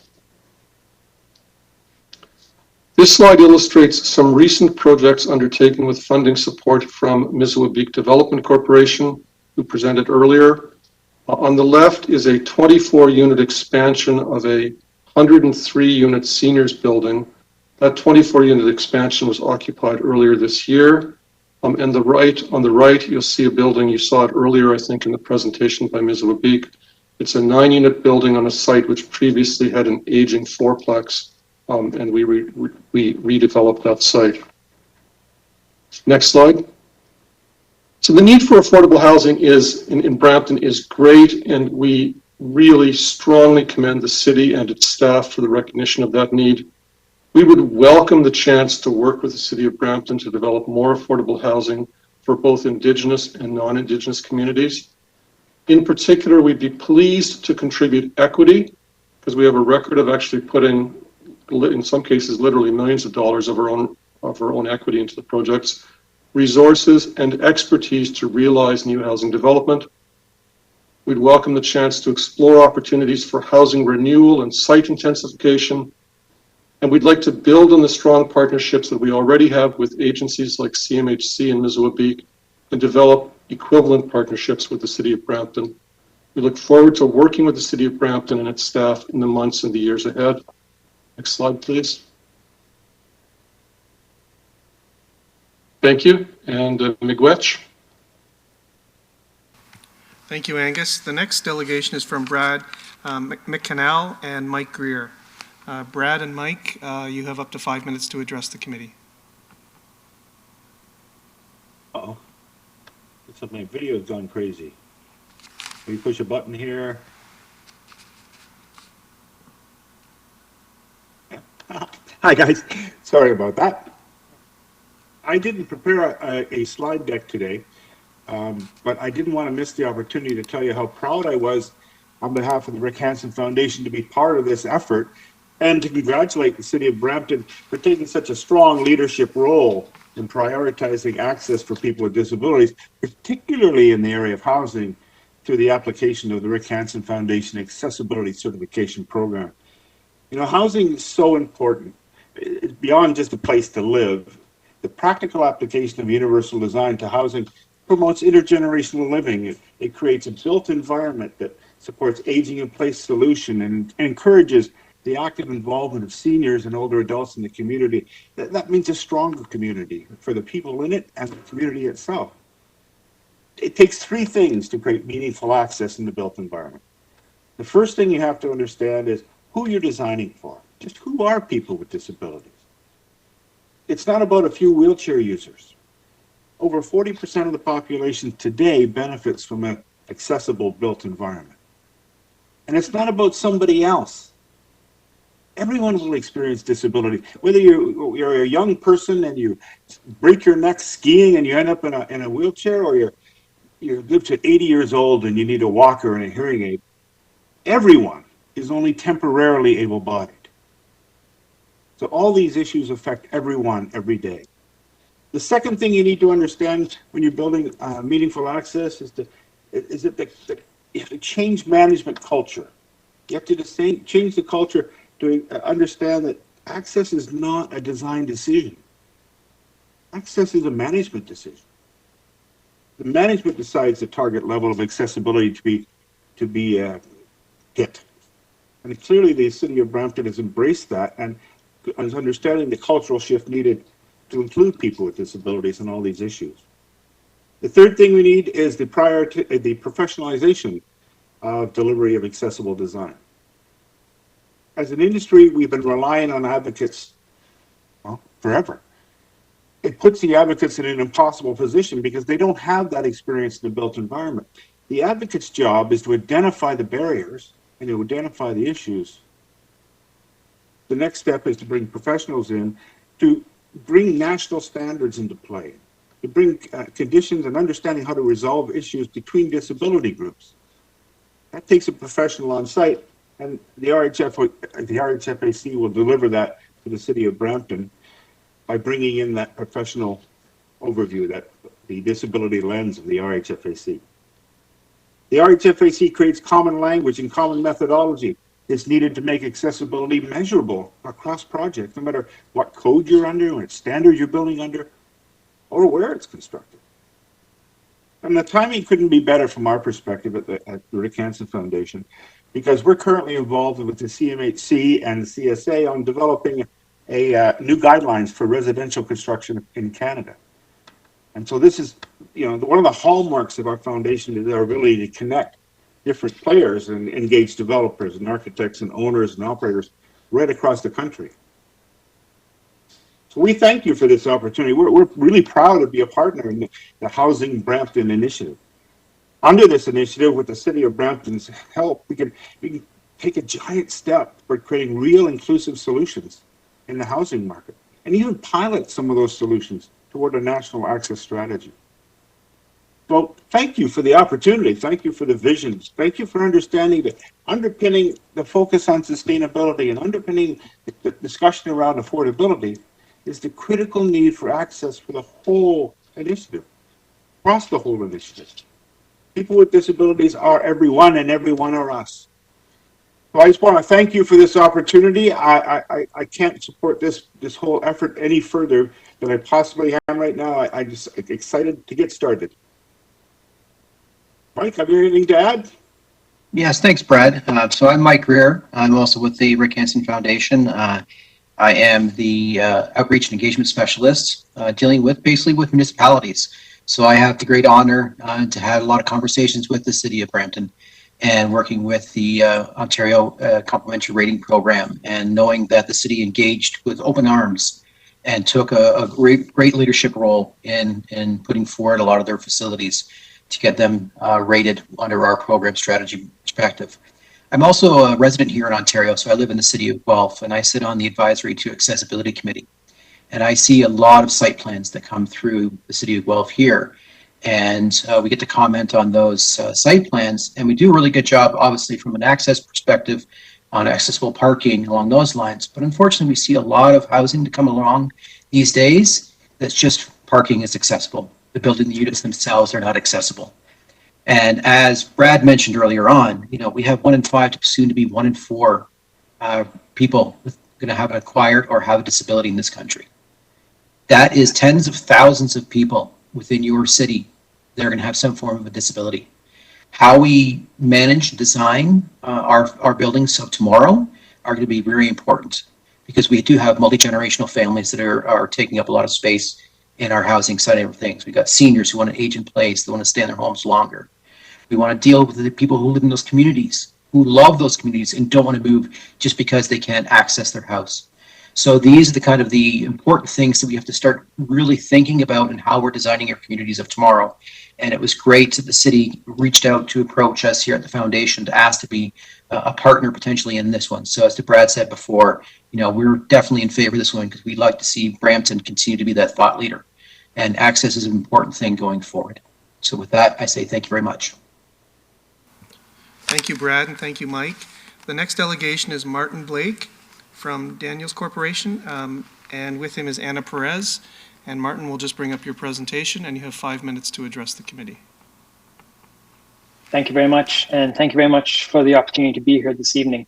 My name is Martin Blake. I'm a member of the Brampton Housing Advisory Committee for the last number of years. I'm also a partner in a company called the Daniels Corporation. We are a developer builder here in Peel and Brampton. We've been building for well over 3 decades. And I'm here tonight to speak in favor of the affordable housing, Brampton's Housing Brampton report.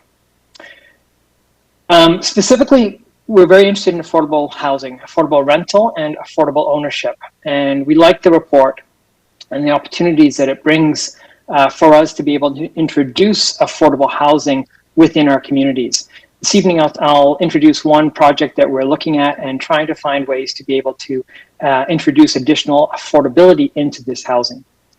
One of the things that we like about the program, and I would recommend that to council members this evening that you encourage, is flexibility.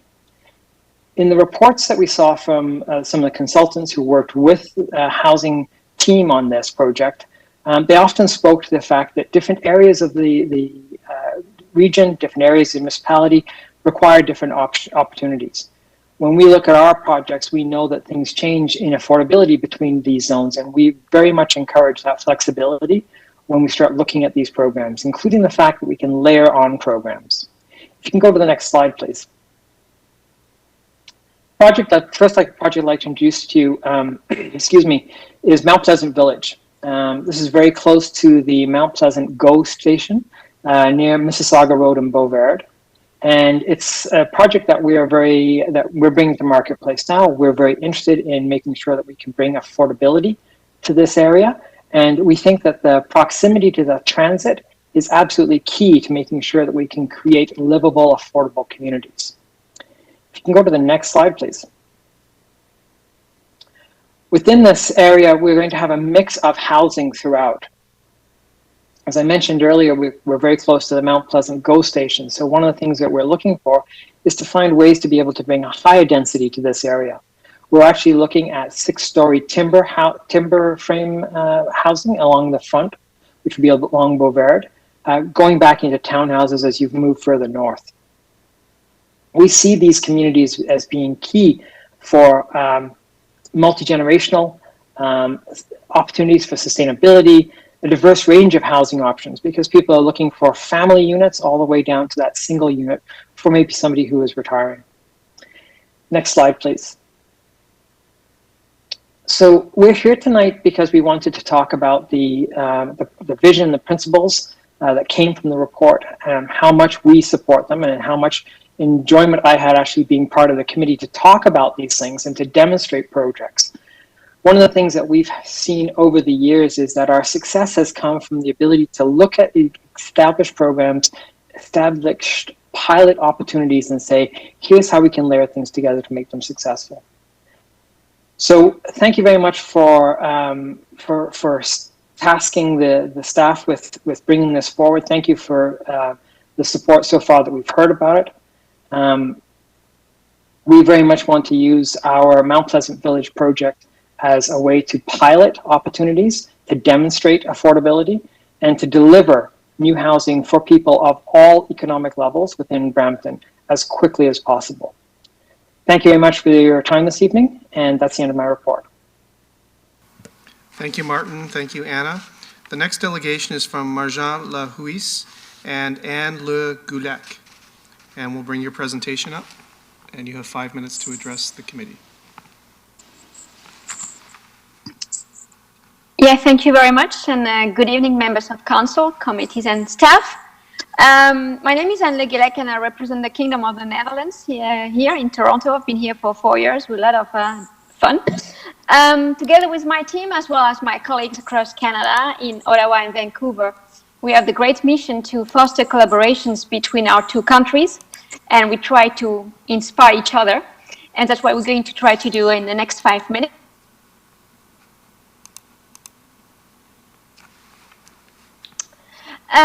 The Netherlands aims to be fully circular by 2050. And as an interim, the ambition is to realize a 50% reduction in the use of primary raw materials in 2030. That's why I'm very pleased to share with you tonight a proposal for a sustainability pilot project in support of the Brampton Housing Strategy and Action Plan. This project would offer a valuable opportunity for us, the country of the tulips, to work together with you, the Flower City.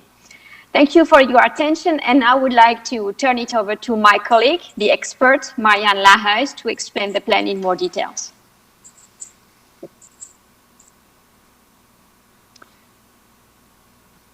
Good evening.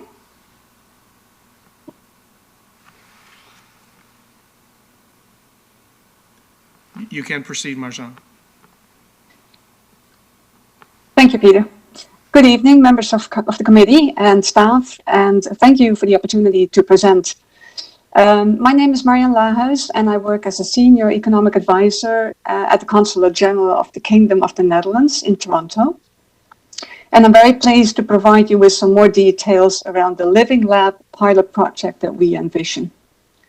As the consulate, we offer assistance to Dutch companies that are interested in investing, finding a local business partner, supplier, or subcontractor in Canada.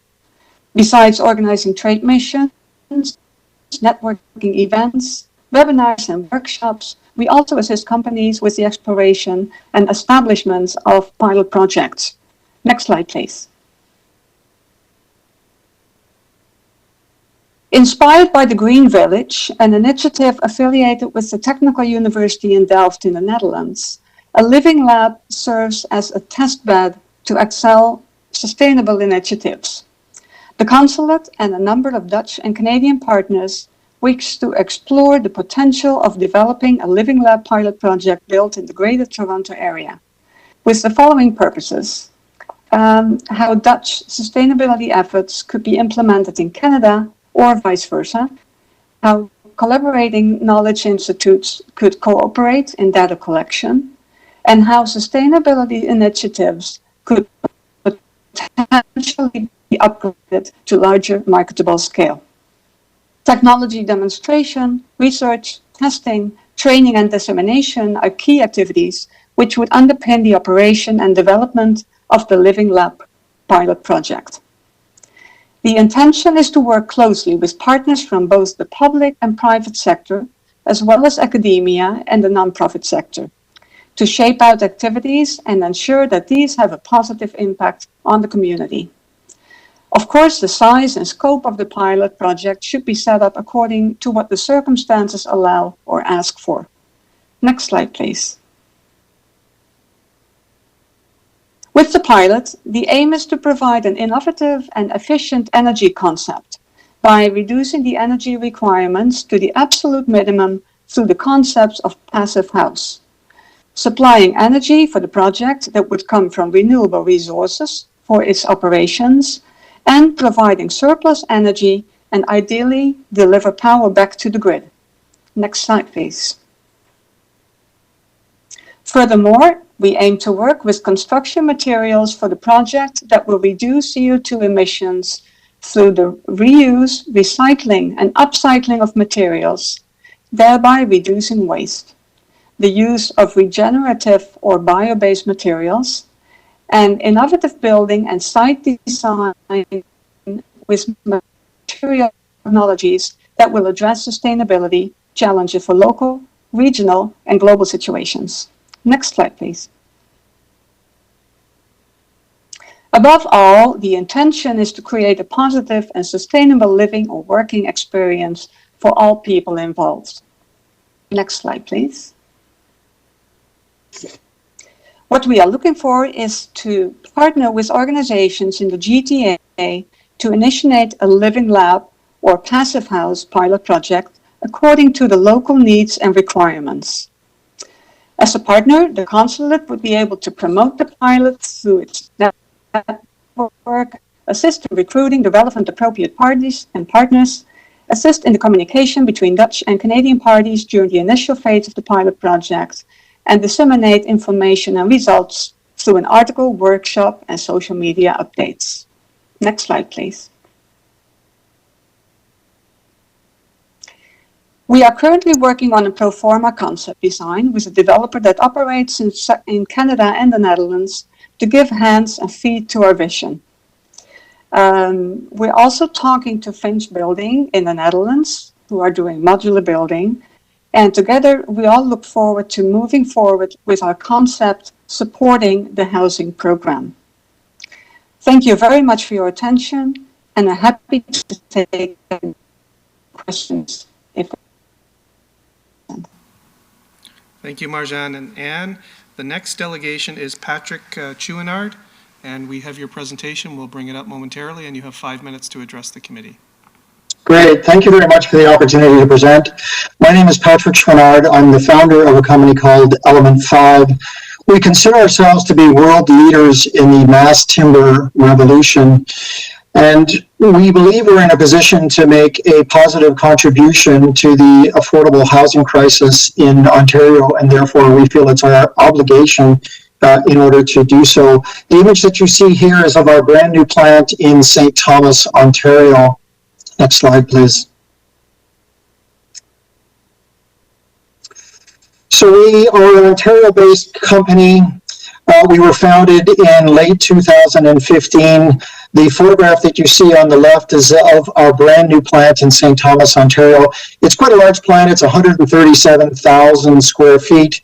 Although the Europeans are 30 years ahead of us in this new form of construction, our plant is the most fully automated manufacturing plant in the entire world. We are mass timber manufacturers, and we have a particular interest in creating affordable housing solutions here in Ontario.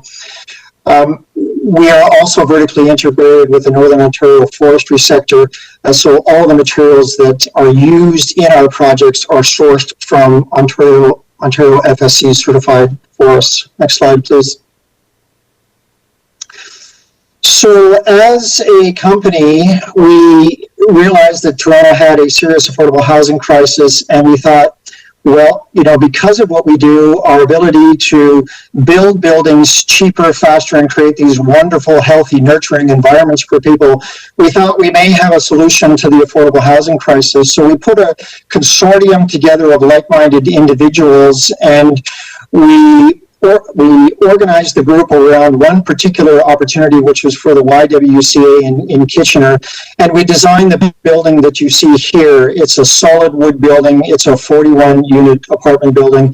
And we call this our sustainable and affordable housing solution. Next slide, please. This slide will give you an indication as to what the interior of these buildings look like. Biophilic research is showing that there are health benefits associated with living and working and educating our children in environments where they are exposed to natural elements. So in our buildings, we are exposing wood where that's possible. Next slide, please. This next slide will give you an indication as to what the lobby of this building will look like. So when we put together this solution, it turned out to be affordable. We actually won the YWCA project in Kitchener. So we know the project is affordable. We were the lowest bidder on that particular project with this solution. The solution is rapid. We won the project in early April, and we are on schedule to have occupants living in this building by December 31st. Because it's modular, it assembles very quickly and completes very quickly. These are very durable buildings. They have a life expectancy of about 100 years. We're using solid materials in these buildings, and so they're very strong and have great life expectancy. And they're also healthy. Next slide, please. In addition to that, they're also sustainable. We're using natural, renewable, sustainably harvested materials. They're also very customizable. We can change the size of the footprint. We can increase or decrease the number of floors. We can design the units as studios, 1 bedrooms, 2 bedrooms, what have you. They're also very energy efficient, which means that it lowers the operating cost of these buildings. Next slide, please. This will give you an indication as to what the structure of this building will look like. We manufacture all of the materials that you see here in our plant in St. Thomas.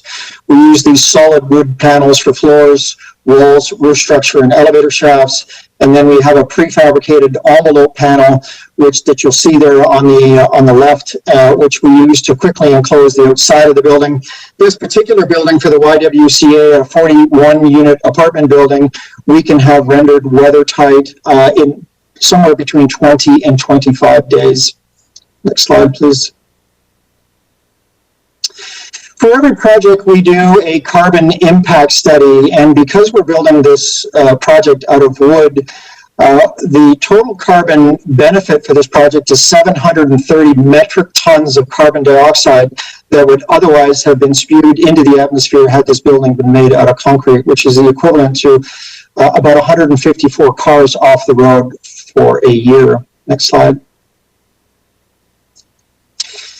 We're not only offering a productized solution for affordable housing, we're offering services. So the consortium that we put together to design the YWCA project is available for any other project that we're involved in for affordable housing. We've amassed a group of some of the Ontario's leading experts in this form of construction, including architects, engineers, general contractors, and various consultants. Next slide, please. Just a little bit about Element 5, although we are a relatively new company, just to give you an indication of our delivery capability. The second largest project that we have won to date is for the Toronto Regional Conservation Authority. It's an 80,000 square foot building currently under construction, and we are delivering all of our materials to site within the next few days, in fact. Next slide. The largest building that we have won so far is for Trinity College and the University of Toronto. It's a 267-unit student residence. We've been awarded the design assistance contract for this. Designed very much like our affordable housing solution, using our CLT cross-laminated timber wooden panels for floors and our prefabricated envelope package. Next slide. So at the moment, we're simply looking for other opportunities to serve the Brampton community with a sustainable, affordable housing solution. Thank you very much. Thank you, Patrick. The next delegation is John Van Nostrand. And John, we're just going to bring your presentation up momentarily. And John, you can unmute your microphone and we'll just test your mic.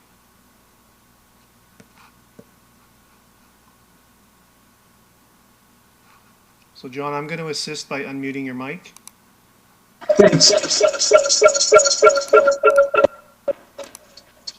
So John, it looks like you are in the session twice. I'm going to ask you to exit one of the sessions, and that's what's causing the feedback.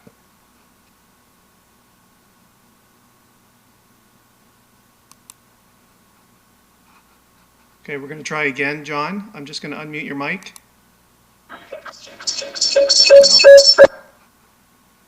So John, I'm going to ask you to please exit one of the sessions in the attendee list. You can exit.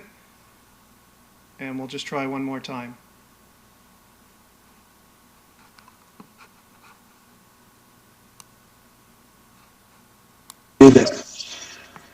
Okay, John, it looks like we have your audio. Can we just test it, please? Hi. John Van Nostrand. Okay. Can you remove one from? So, Mr. Chair, just bear with me a minute. I'm just going to see if I'm going to exit one of John's connections.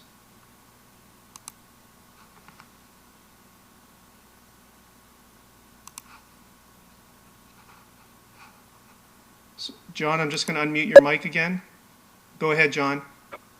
Okay, thanks. There we go. Please go ahead. I can't see the screen now, but geez. Oh my goodness, this is, sorry, this is not working. Oh, there we are. Okay. Can you see the screen now, John? I had it there and I just lost it. Yeah, there. Okay. So you can hear me? Yes, we can. Please go ahead. Okay. Okay. Sorry. I know I'll be quick because I know it's getting pretty late here, but so I call this, just go to the first slide, please. So I actually started I'm the founding partner of a firm of architects and planners called SVN. And in the late 90s and early 2000s, we worked with a group of landowners in Brampton they had been declared a holding zone, mostly for employment uses. They were upset about it because they were all landowners, mostly apple farmers and fruit farmers and things of that nature. And they asked us, and I said, well, the way to deal with this is to go to City of Brampton and get a change in the zoning and the official plan. So we did work on that, and in fact, we worked with 27 owners who owned collectively 1,700 acres and converted from special planning area to future residential. And I wrote about that. But what it kindled in me is a real interest in the ability of to see developers as landowners, not just those people who build the top 35% of our housing, but also people who own land anywhere and who have and can get involved in development. And so in this case, we raised the land values of these properties from $4,500 an acre to up over 150 or 200,000 per acre. And in fact, a number of these farmers have sold that land on and are now farming apples up in the Collingwood area. And they bought land up there and moved up there. Their fathers were in Toronto. So next slide. So we did this, we talked about this as an evolutionary process. So there was a plan of that existing area For those of you who know it, I mean, there's Mississauga Road here and Winston Churchill here, and this is the Embleton Road across the center of the site, and the two valleys. That was the occupancy in the year 2000 when we were working with these landowners. Next. And that was a plan first stage plan we proposed for 2015, which was to infill and work in the existing properties as much as one could and maintain the farming at the same time. Next. And that then was could be overlaid by this pattern of new development, which we used as a way of arranging for the zoning changes that followed. So this is a plan we did for long-term development. The difference of it being that it retains all the existing owner's houses. It exists certain smaller parcels, irregular parcels, and those are built into the community. So the whole texture of the landscape, etc., are part of the new community, will be part of the new community as they were, as they exist now. And in fact, that's a lesson we learned in Holland, interestingly enough, and we've learned a lot from Holland about their approach to development, but this is one of them, that you overlay development gradually. You don't just clear the land as an empty slate and start from scratch. You actually build up and set up a program that landowners can develop at their own pace gradually, or decide to pass it on to other developers or small builders or whatever. Next. So we've developed an approach that matches that from a housing point of view as well. And this is a model that talks to that, which shows what we call a pro home, which is an approach to housing where people can actually start.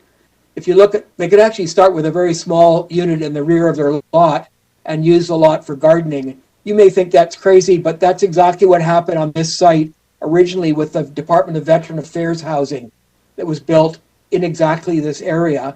And then when it says you could actually increase the size of that unit over time, but in the foreground, you'll see a split level, 2 400 square foot modular components, and they'd be in wood, and we'd be working with people like Element 5 on the development of this housing type. So they can start with 400, or the next one is 800 because they added an increment on the terrace roof. They want to up one level, so that goes to 800. The third one goes to 1,200, and the fourth one goes to 2,000.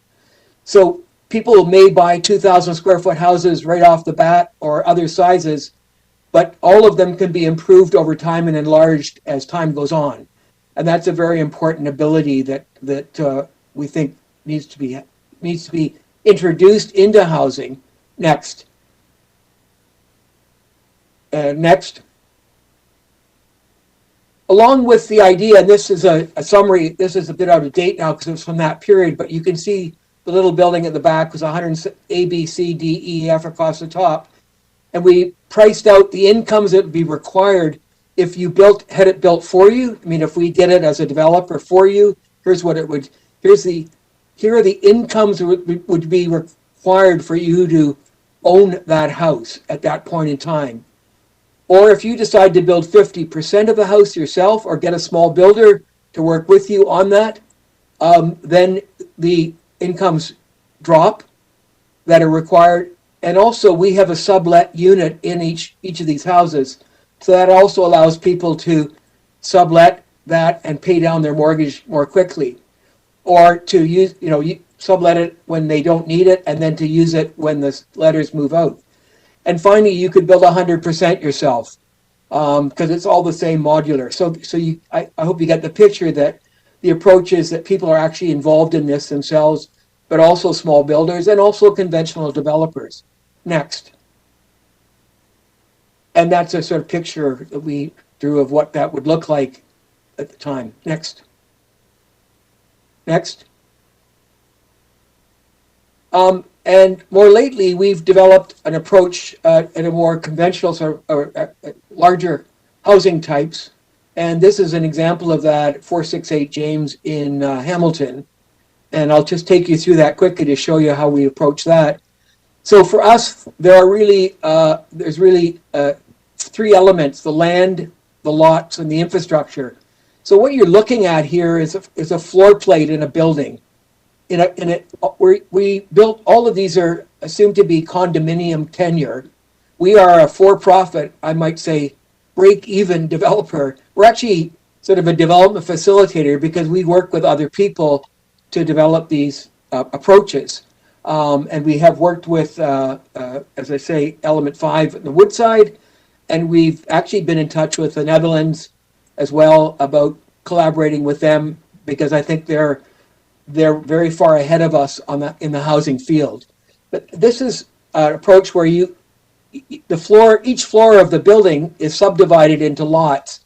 In this case, it shows 250 square foot lots, and you can buy 1 or 2 or 3 or 4 as you see across the top, and those are large enough for a studio, a 1 bedroom, 2 bedroom, and a 3 bedroom. The construction is like an office building. It's not. We do not build the party walls. There's a floor slab, a concrete floor slab, and then columns. So it's a very open floor plate, and service provided. You'll see those little black squares inside each second pair of units. Those are the services that you need to tap into to develop that portion, one site or 2 sites or 3 or 4. And so it's a framework within which you make your choice about the kind of lot you want. Next. So essentially, there's a kind of image of this on the upper right there, which is a building that we learned a lot from in Hamburg in Germany, which did exactly this. And the lower left is a floor plate of the building that we're proposing to build in Hamilton. Next. So the idea is that you can take a parcel, like 250 square feet, and you can either buy it as basic, and basic means it's legally habitable, in your case, according to the laws of Brampton and the OBC, meaning it has a kitchen and bathroom and just unfinished, like sort of concrete floor, just unfinished rest of it. And then you can finish that yourself over time. Or you can pay 15% more and get a turnkey version of that unit at the end there, which is just a conventional, fully finished unit. When you have 2 parcels, you actually introduce another option. Again, this is all in condominium tenure. That you can buy the 2, and you can actually rent one out while you live in the other. If that's one of the many options. Or you can take the 2 units all together as a turnkey. And then you can see this notion at the end of where you occupy one unit that you develop yourself and you rent out until you can reach the full development potential. So you use the rental to pay off your income. And again, you can see that repeats through these 3 parcels or 4 parcels where we go up to 3 for families of 3 and 4 bedrooms. And so next slide shows you just the range of incomes this assumes we would provide down payments, or like one of the lessons we learned from Options for Home, you put 5 down and we finance an additional 15. And we do that at the moment through private developer housing funds that they're coming on the market to finance affordable housing. So we maintain it as a for-profit basis. So you can see the incomes in red there, which range from $25,000 a year. This is a Hamilton project, so it's based on Hamilton precisely. But you can earn incomes from $25,000 up to a maximum of $114,000, and then spending with a down payment of 20%. These are the incomes that you can afford to buy this space with and to develop it as basic or as fully finished. And next slide. The next slide shows you for using incomes across the top between 20 and 120,000. These are the options that become available as you move from left of the diagram to right. So, in the middle range of sort of 50 to 60, you could even buy buy 4 lots, but rent 3 out and live in the one to start off with. And it doesn't mean it's rental just for residential. It could be also a workspace at home. Next. So that means that, for example, for people on incomes of 55 to 65,000, they could take a basic plus lot, which is 1,000 square feet, by 3 basic lots, and then 1 basic finished lot. So these lots are open. They could take 3 basic lots alone without the rental unit, or they could take a turnkey at 500 square feet, so a 1 bedroom. And those would be the choices they have in that income range. And we sit down with people and work that out with them next. Next. So that means, just for example, here's a couple who buy 3 lots to start with. So what they do is they live in the 2 lots in life stage 2. They live in 2 lots at a basic level. Having fixed up the 3rd lot as a rental unit. Then they take the income from that rental unit in stage 3 and fix up their own lots, their own basic, turn it into final version, and have a child. And when they have the 2nd job, they can take over the rental unit. So just to give you an illustration of how it accommodates evolution, you'll probably think this is it's a bit unusual now, but I'll tell you, between 1970 and 1990, the most housing in Ontario was created through the subdivision of existing subdivisions into smaller lots. So we're actually trying to facilitate that. And you can see what the income rental, how it factors in to carry that mortgage. Next. So there's the table that there's a typical floor, and people can pick 1 or 2 or 3 lots, and they can model up what they prefer, what they think they can afford. And that is a discussion that goes on with the bank as well, so that we know that they can qualify for the mortgage that they're on the income they have. Next. And there's a typical floor plate. Just to give you an example of the building next. And that first building looks like this. So it's sort of conventional looking on the outside. It has commercial on the ground floor. It has some live-work units that are 2-story, has a green roof, etc. Next. So that's very quickly the approach we're taking. It started with farmers, and we think we'd like to continue working with them down to this level, those who are still there, and work with the city to introduce this kind of approach, which is planned but allows for incremental growth over time, as every real city does. The fact is that for those communities that are fully built out, and they remain unaffordable to about 60 to 70% of the population. So affordability is not just about very poor people. Affordability is an issue right across the income spectrum. And we think that this is a way, in a condominium tenure, so a way that you can own and pay for your ownership through rental until you need it, or vice versa. So that's the notion I wanted to present to you. And we would like to move forward working with some of the people you've heard tonight, possibly on like Daniels or E5 or the Dutch community, to sort of introduce this kind of approach to Canada. Actually, it hasn't really been done here yet, and it's modeled on some European and other American examples. Thanks very much. Thank you, John. The next and last delegation is from Sylvia Roberts. Sylvia, you have up to 5 minutes to address the committee.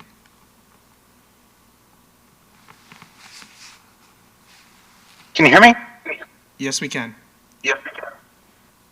I'm getting a feedback.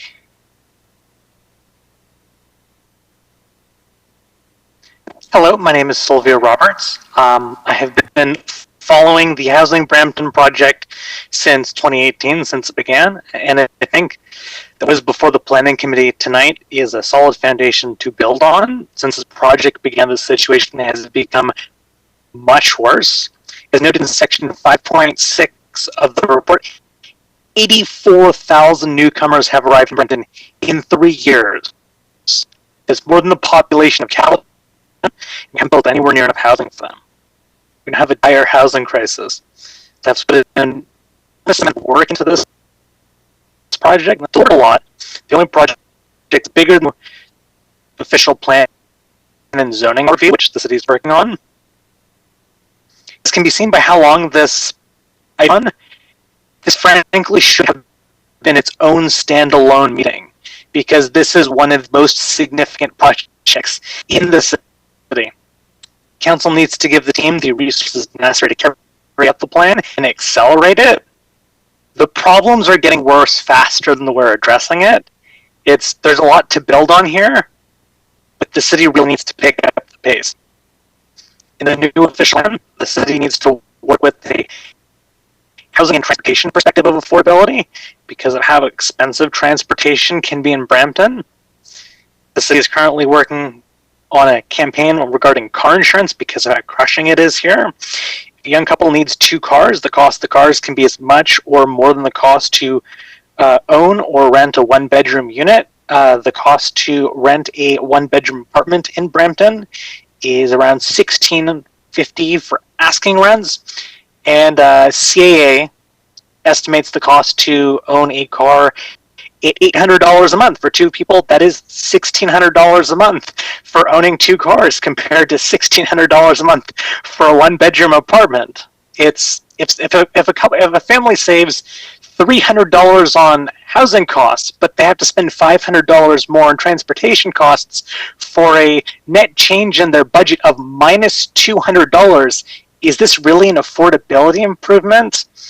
How the city currently plans would say, yes, minus $200 is an improvement, but it's not really. Thank you for your time. That's my delegation. Thank you, Sylvia. Mr. Chair, that's the end of the delegations for this item, 7.2 and 7.3. Thank you very much. I think now we do have questions. Councillor Vicente. Thank you very much, Chair. At this point, are we able to bring the report forward? Yep, we'll bring the reports forward suggested by yourself. So there are recommendations contained in staff report 7.2 and 7.3.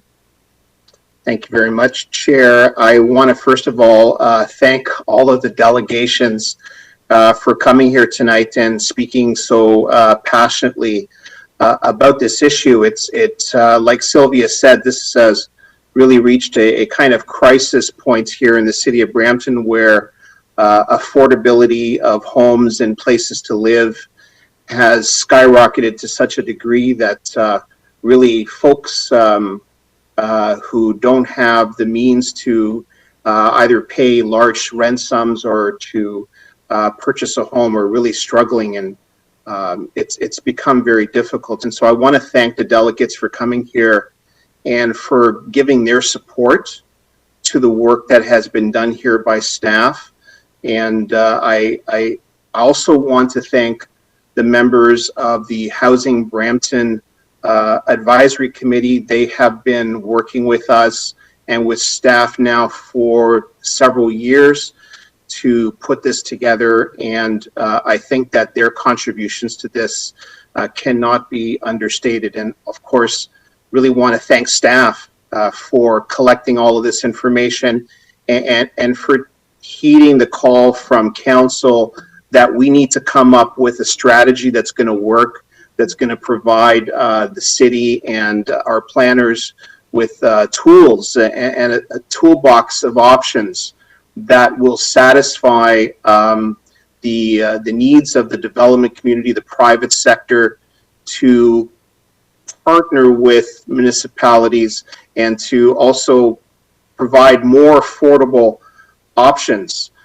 We've already done a lot of work this term, and like this today is just another positive example of the work done by this council. I thought about the words of Pastor Nielsen when he talked about how for his affordable housing project, he had to spend an additional $1+ million to provide for parking when the parking wasn't really necessary. And that kind of flexibility in design and in planning is something that is really important.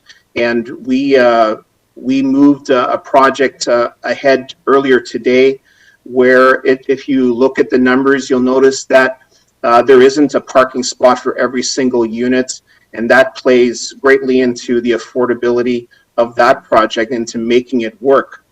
When I bought my first house in Brampton together with my wife in 1999, we paid $290,000 for a 3-bedroom house.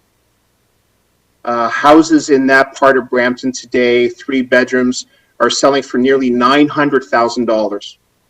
And that, at that price level, a home is no longer affordable for a young family or for a young individual. In that time frame, incomes have not kept the same pace. And so when you look at that, you know that we have a problem. And if you want a more poignant or more crystal clear display of just how serious the problem is here in the city of Brampton, you could look on the MLS multiple listing system. And if you were, say, to budget for yourself to purchase a house at around the $400,000 mark today, at this moment on the MLS system, there are only 3 listings in the entire city of Brampton at that price level. If you lower your budget by $25,000 to $375,000, you'll find 0 listings in the city of Brampton. And let's say if you were to increase your budget up to $500,000, you would see less than 50 listings across the entirety of this city. I noted that even in downtown Toronto, where you would think that the cost of real estate would be incredibly prohibitive, at $400,000, there are 17 listings in downtown Toronto. And so it's actually more affordable to buy a place in downtown Toronto than it can be here in the city of Brampton. And I bring this up because when you look at this map and you look at this real-time data, if you will, you really start to get the picture. And in this process, when staff were talking to us, one of the questions that I got was, how would we measure success if we go forward with a new plan and a new list of incentives and tools that would bring about more affordable housing options within the city of Brampton? And I thought about it, and one of the things that occurred to me at that time, and it kind of stuck with me, was that if a person 20 years from now were to go on to the multiple listing system and look for a place to live, whether it's to purchase a place or to rent a place, I would hope that they would find many, many dots on that map, and that they would have many, many more options than what they have today here in the city of Brampton. And I neglected to mention rentals. I saw a listing for a rental unit in a basement for $2,300 a month.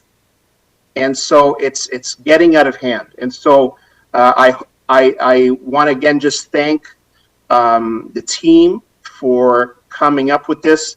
I can't wait to see the city work with some of the delegations that have come here tonight who have exciting ideas on how to provide affordable housing. And I'm very pleased to see that they are supportive of this report. And so with that, listen to any other comments or questions.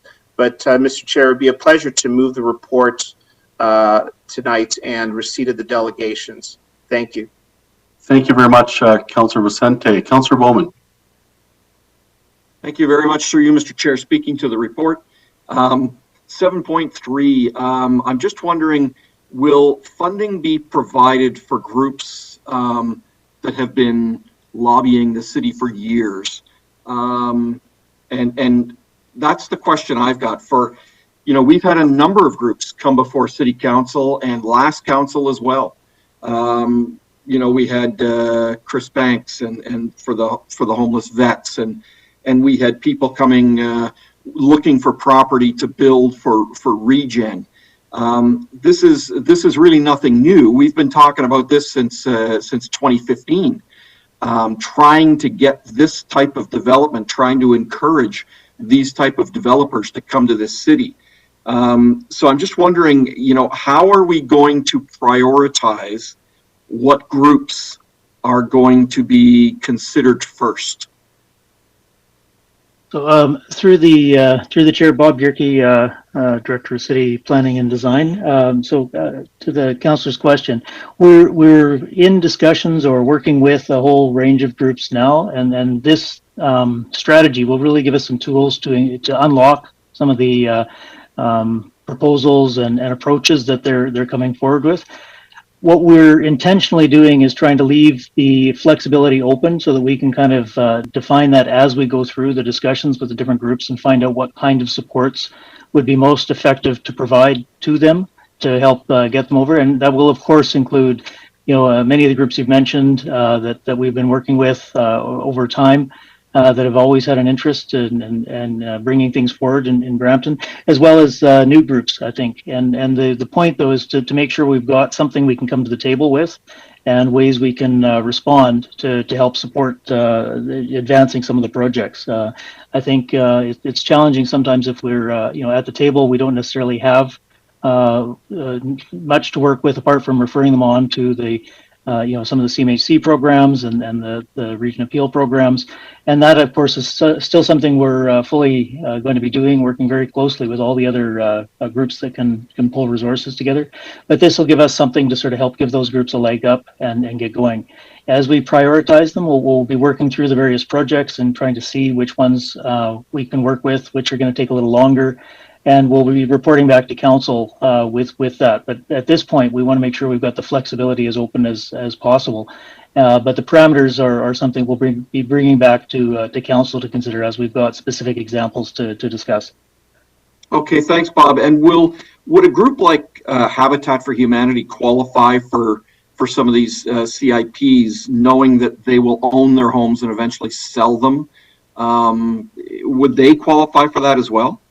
Oh yeah, we know the importance of the Habitat model and the value for that. So that's one of the things we've identified right from the outset is that's one of the models that we would be wanting to continue to work with.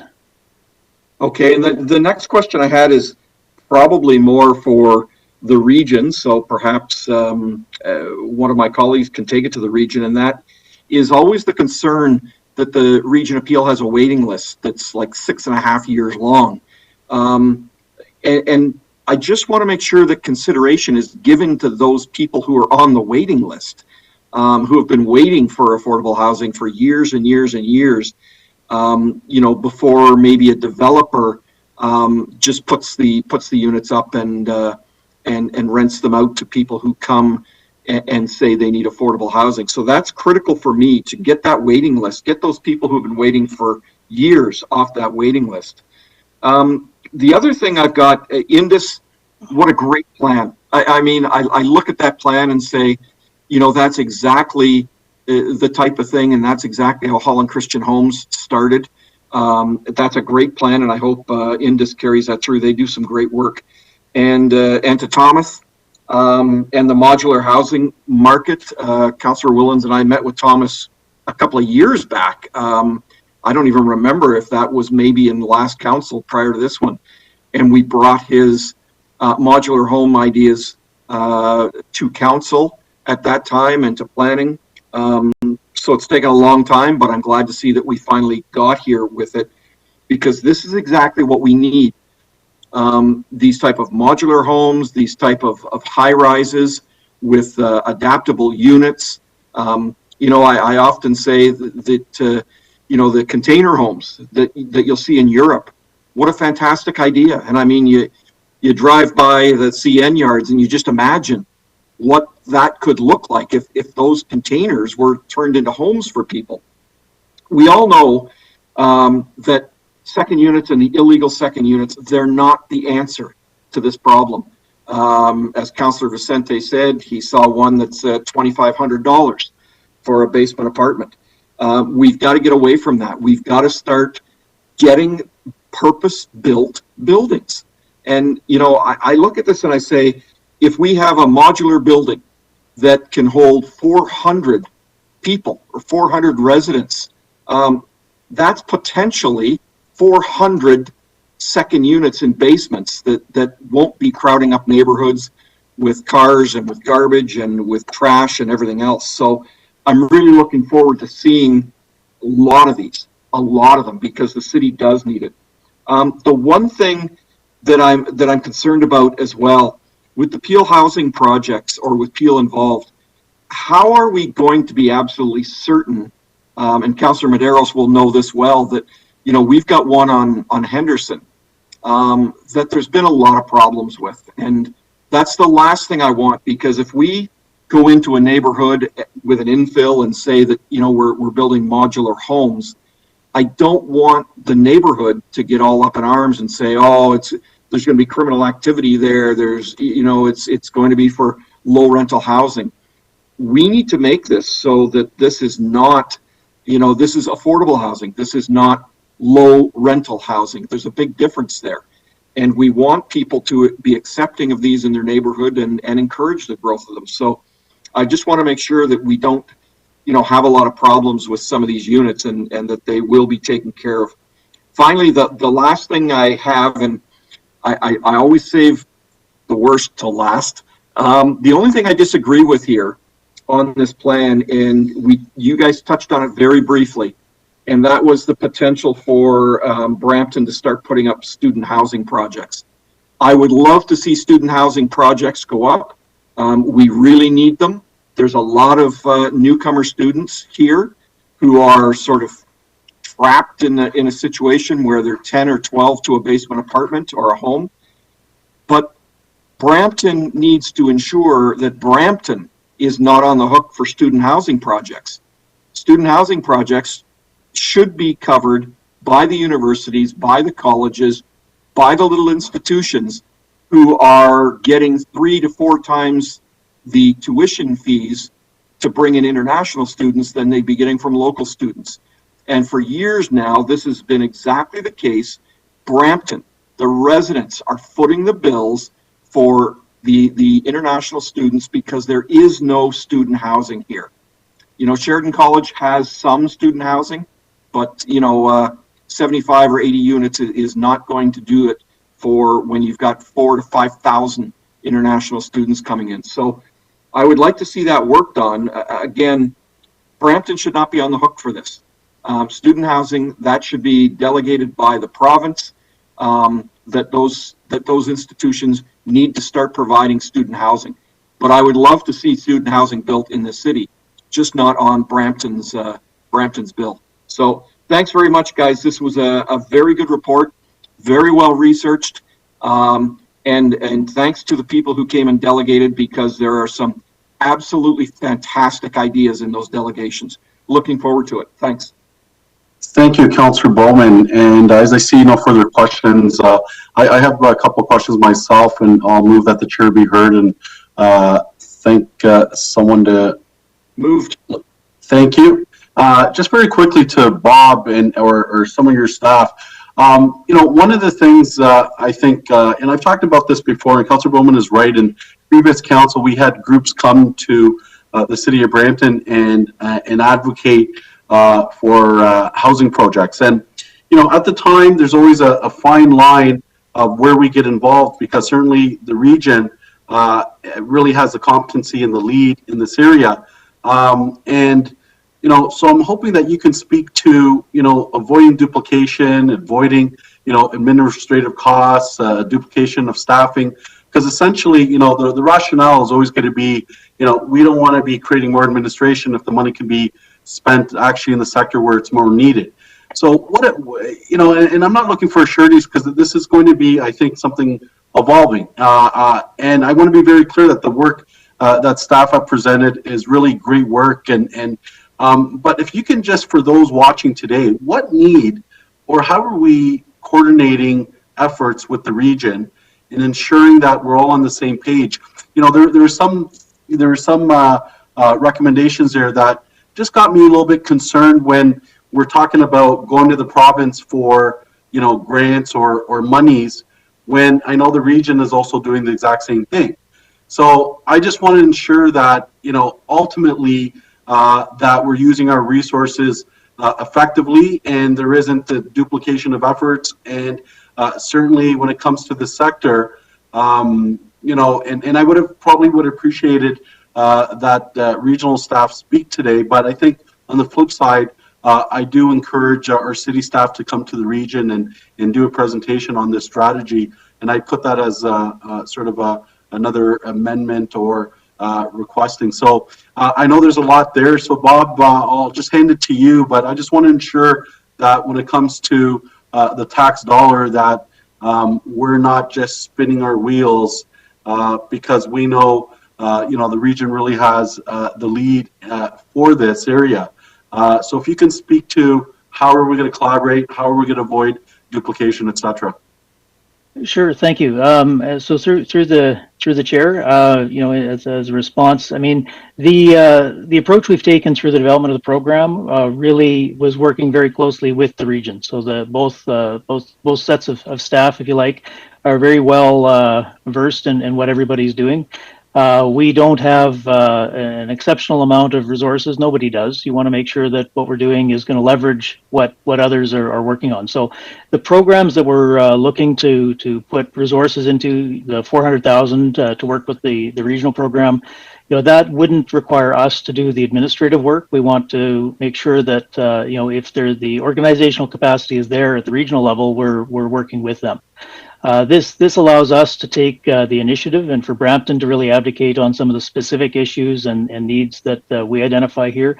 Well, we're really setting the table for others to come in. You know, there's no appetite and no desire here to have Brampton own or manage housing or get into any of those sorts of things that are being delivered by the region. We want to make sure we're helping to help them meet the needs that we've identified in Brampton and continue to leverage that, as well as bringing in other groups, other funders, other opportunities. You know, and just take that sort of leadership role to get things rolling, which is something that I think is really important in this. But absolutely, we're very cognizant of that line. And you know, the bulk of the resources are at other levels of government. You know, they aren't at the local level. Ours is really that facilitative role, and quite often some of the things we can put on the table are more to do with approvals, sort of leveraging relationships, you know, and some specific targeted incentives. So the intent is absolutely to work very closely with the region, and that's what's been done. They sit on the Housing Advisory Committee. We have regular discussions. There's a very close working relationship with the region. So I wouldn't want to give the sense that we're going off alone to do something different. This is really, you know, getting everyone to put the resources we have to the issues that are most pressing in our community. Yeah, and you know, the other question just related to that, and that speaks a little bit to what Councillor Bowman was talking about, the waiting list, which, you know, now the philosophy is more about getting people with the greatest need into housing. As you know, when it comes to the Peel system, as much as people show preference for one community or another, it's really regional wide. So I guess working with them and being more Brampton focused and specific, you know, that's one of the features of this initiative and program, you know, that we're really going to be obviously focusing on the city of Brampton, but that limits sometimes, I guess, how we work with, I guess, their waiting list, for lack of a better term. So I think those are going to be, again, I think there's a lot of great things here, and I think it's going to be as important as we work with the region to ensure consistency and so on. Just last question, Bob, do you know, is Mississauga or Caledon, have they do they know about what we're doing? Is there, have we created some impetus for them to sort of get into this field, or have they contacted us about some of the work that we're doing? We have a lot of exchange between the staff and the various municipalities. I think Mississauga in particular has probably had a more aggressive role in housing for some time now. They're reviewing their approach. They're working on different aspects. And in that vein, we do have discussions between the different staff groups. Caledon's got a bit of a different circumstance, but again, housing is an issue that really affects everyone in Peel and everyone in the GTA. So we do have that opportunity, but what we haven't done is given a formal presentation. I think the suggestion that we present to the region would probably be something we'd certainly appreciate to make sure that everybody kind of sees the same thing. But we have a very good exchange of information, and a lot of the specific projects that we're working through, the inclusionary zoning or some of those other aspects, have to be done in close concert with the region and the local municipalities in terms of the studies. So we've definitely, I think, over the last 2 years, really built a strong and growing relationship with all the staff. Yeah, and I think the misnomer sometimes about this, and where we have to be careful on the communication, is that the idea that we're developing a housing strategy here in Brampton, because as you know, Peel housing doesn't limit people from outside of Peel to access housing options in Peel. So when we're talking about a Brampton-focused Housing Brampton, and again, those are going to be maybe program guidelines. From my understanding, and maybe Bob, you can clarify, this would not be specific only to current Brampton residents or, what we talked about. A student population or so on. Usually when you talk about housing and affordable housing, the scope where it's not limited to Brampton residents. Well, I mean, the waiting list discussion, to go back to that, is often a part of the funding discussion. I mean, clearly for people who have been waiting for a considerable length of time on the waiting list for affordable, appropriate housing for their families, and there is a desire to get them properly housed. In terms of what target groups we'll be looking at, of course we want to look at addressing the needs of current residents, but we also want to be open to new residents, for people who see Brampton as a place for them to be setting up for the future, same as others. And those needs may change over time. So people's jobs and positions may change. They could have been in Brampton, and housing in another place will suit their needs. We don't want to be so restrictive that we're forcing people because of those housing opportunities to not take advantage of other things in their lives. So, of course, we want to make sure we're supporting the residents and the need here, and just being aware that that there is an ebb and flow and different dynamics for people's family considerations, and but absolutely we want to make sure that we're providing resources to help meet the needs of the Brampton community. Great, thank you so much, Bob, and great work. And I echo the comments of my colleagues. I do have a motion moved by Councillor Vicente, and I will not read through the whole motion, and we'll take it as read, and that would also include. So we have recommendations, and I'll give committee members some opportunity to read it. Essentially to receive presentation 7.1, report 7.2, and 7.3. So through you, Mr. Chair, perhaps we could just, for simplicity, take a vote on receiving the presentation 7.1, receiving the delegations and related correspondence, and the recommendations in 7.2 with your amendment, which is shown in red on the screen, and then we can take a vote on 7.3. Okay, so as the city clerk, moved by Councillor Vicente regarding 7.1, 7.2 and delegations. Is there anyone opposed? Okay, carried. Now we go to report 7.3 and moved by Councillor Bowman. Does anyone oppose? Okay, thank you very much. And now we move on to item 7.4. And I believe before we go into staff presentation, Commissioner Ford would like to say a couple words. Sorry, through you, Mr. Chair. The next item in order would be 6.3. I think there is some possible delegations regarding the short-term rental policy. Oh, my apologies. Yes, we're on the, so we'll go to item 6.3, and I guess I'll hand it over to you if there's any delegations. Thank you, Mr. Chair, and to members of committee. We do have 3 delegations for today's meeting. The first is from Nathan Rotman. And Nathan, I'm just going to bring you into the meeting. And you have up to 5 minutes to address the committee, and you can turn on your mic and address the committee at this time on this report. Thank you, councillors. My name is Nathan Rotman. I'm with Airbnb Canada. As we begin to see hope on the horizon, it's important to consider how travel and tourism can play a vital role in the economic recovery of our city. In particular, there is a tremendous opportunity for individuals to leverage their homes, often their most expensive and valuable asset, to earn extra income. This is particularly important as in 2019, 52% of our hosts in the province said that they host because it helps them make ends meet. Among them, 57% are women, one of the worst impacted demographics during this pandemic. Recently, the city administration has begun consultations on their draft short-term rental bylaw.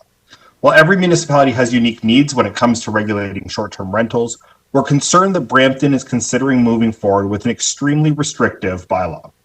When considering the type of regulation you need, it's important to ask yourself what the problem is you're trying to solve. The report before you, as currently designed, is far outside the national standard for regulation and will create a significant burden on hosts and on city administration. While we have many concerns with the bylaw, I would like to outline a number of specific concerns. First, on the primary residence restriction. Our main area of concern with this proposal is with regard to this restriction. Brampton has a relatively small number of listings, and a majority of those listings are private rooms in the homes of our hosts. Airbnb hosts come from all walks of life and only host on an occasional basis. This appears to be especially the case in Brampton. Our host community relies on the income they earn from home sharing to make ends meet. During the very difficult economic crisis that is expected to last for some time, we are surprised to see that Brampton would work to further limit the earning potential of these individuals and families. They're normal, everyday people who live and work in your community. They're parents and children, with children away at school, snowbirds who rent their home in the winter, and when in better times they left the city for warm destinations. They're individuals who often can't put their home on the long-term secondary rental market for a variety of reasons, and are trying to make ends meet to support their families while living in a challenging and expensive real estate market. Between the pandemic job losses and a Canada-wide housing bubble, it's imperative that people be able to leverage their asset to their most expensive and valuable asset as a tool of economic empowerment and growth. The city consultation document suggests that regulating short-term rentals will help the vacancy rate in the city. This is simply not true, as has been made clear in the city of Toronto. The price of rental housing decreased throughout the pandemic, and now, only months after Toronto's regulations came into effect, in fact, rental prices have begun to increase again. Arguing that short-term rentals have a material impact on the housing market in Brampton is simply not true. Secondly, the regulation or the suggested restriction on short-term rentals in multi-unit buildings is out of line with national standards of regulation in Canada, and there is no policy rationale for this. The restriction discriminates against those living in condominium units or apartments by limiting home sharing only to those who can afford a single-family home. These are often the families that are most in need of the ability to earn supplemental income. We have additional concerns with the limit on the number of nights rented. Night caps are complex and costly to enforce, and governments are required to invest money and resources into compliance systems. Japan is a good example of how difficult it is for a jurisdiction to effectively and efficiently enforce night caps without expensive and cumbersome compliance net frameworks. The city is already considering a restriction to primary residences, and thus additional restrictions simply penalize those who are trying to leverage their property to make ends meet. While Airbnb and many of our hosts support regulation, like host registration, the additional restrictions considered by Brampton are extreme, cumbersome, and unnecessary. The city is taking an approach that is fundamentally more restrictive than other cities like Vancouver or Mississauga or Calgary, where we have worked closely to achieve an unprecedented degree of cooperation between the platform and city officials. Finally, I'd like to address safety issues. Our community's safety, both online and offline, is our priority.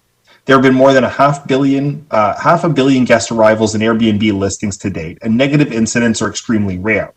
Even so, we're constantly working to improve our platform and policies to protect our hosts and the communities where we operate, because even one incident is one too many. As a result, we've pioneered a series of tools that are already available to Airbnb users. This includes a 24/7 neighborhood support line, where individuals can reach out to us if they believe that there is a nuisance at a listing in their neighborhood.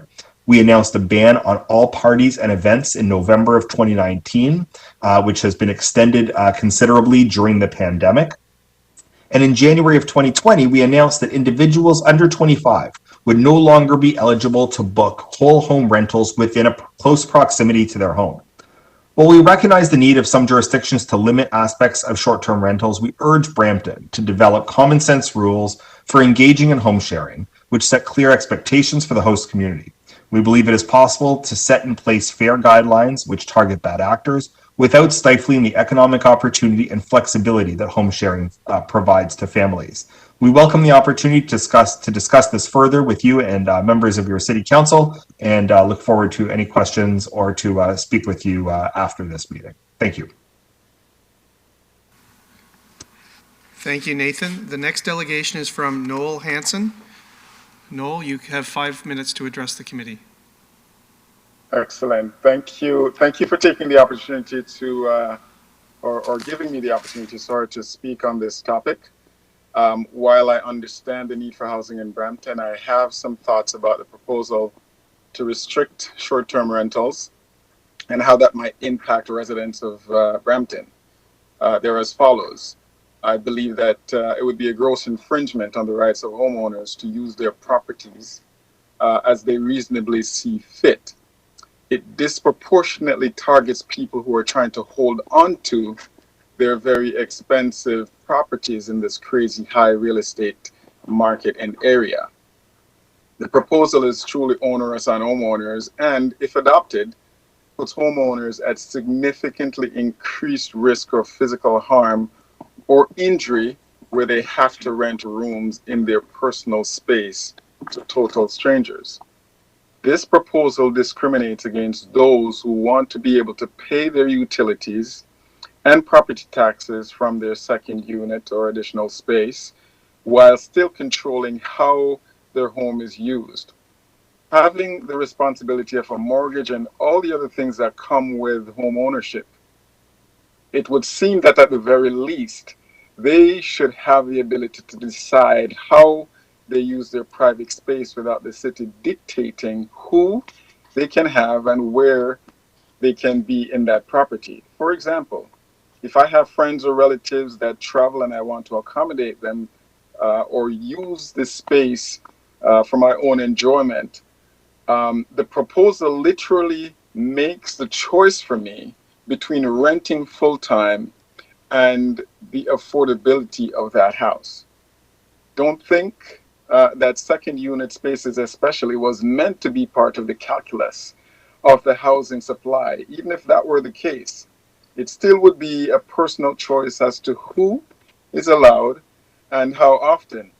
The idea that you either rent permanently or not is antithetical to the free will and or version of self-determination. There is something very troubling about that and smells of government creep. My apologies. Long-term rental, especially for homeowners, can be extremely stressful if you get a terrible tenant. Lack of payment, the work and time to get delinquent renters out, financial costs without reimbursement to rehabilitate the space are some of the headaches owners face. An example is a friend who owns a split-level property and had a long-term rent for 6 years, left after a dispute. She had to rehabilitate space, new kitchen, new appliances, new floor damage while this rent goes on the way out. No cost recouped, $20,000 later. In a hotel, customers are required to book. At the end of the stay, the card is debited and any additional increments or remediation are added to the card on file. It is the same with short-term rentals. Taxes are levied on revenues, income less expensive to earn those monies.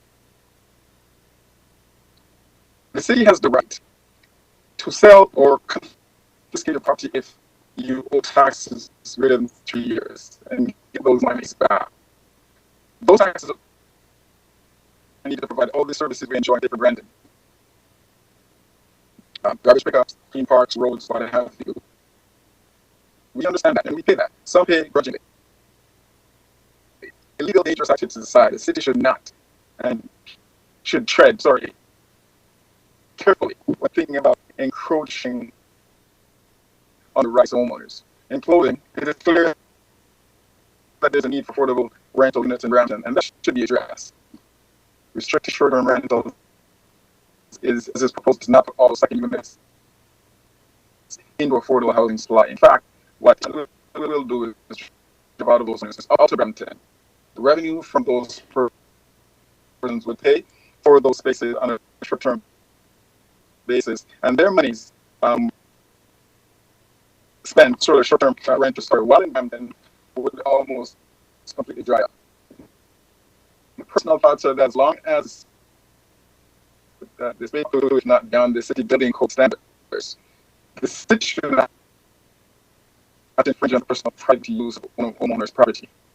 So that if they choose to rent long-term or short-term or not at all, it should be their personal choice as long as it's done safely with the rules.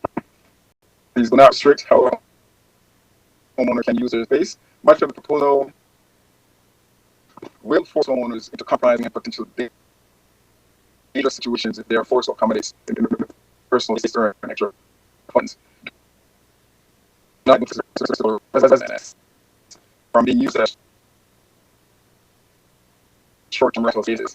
Enjoy the additional revenue that comes from renting those spaces. Put those money towards affordable housing. This proposal, I believe, is short-sighted and is an overreach that should not proceed as currently written. Thank you very much. Thank you, Noel. The next and final delegate is Sylvia Roberts. Sylvia, you have 5 minutes to address the committee. Hello, my name is Sylvia. I have a number of concerns about the proposed short-term rental bylaw. The short-term rental licensing bylaw needs to be coordinated with the medium-term rental plan. As previously mentioned at this meeting, the city has absorbed 48,000 people from abroad in only 3 years. When one's relocating from abroad or from a different province, one generally wants a rental that's paid either weekly or bi-weekly as one is trying to find a more permanent accommodation. It's very risky to engage in a year-long rental when you're in a different country or in a different province because you can't really see the unit or properly understand the area it's located in. The way this is written would impair people who are moving to Brampton's ability to find permanent housing because of the 28-day cap. You could wind up with the case where someone moves here, wants to rent week to week, and on day 28, the landlord to comply with the licensing bylaw has to kick them out. And I don't know how anyone here would be able to morally justify that kind of situation. Because this isn't like someone's going on vacation. This is a form of house. It's like a transitional form of housing for people as they're relocating. While for a young single person, a bedroom would probably do, which would fit with how this is overall constructed.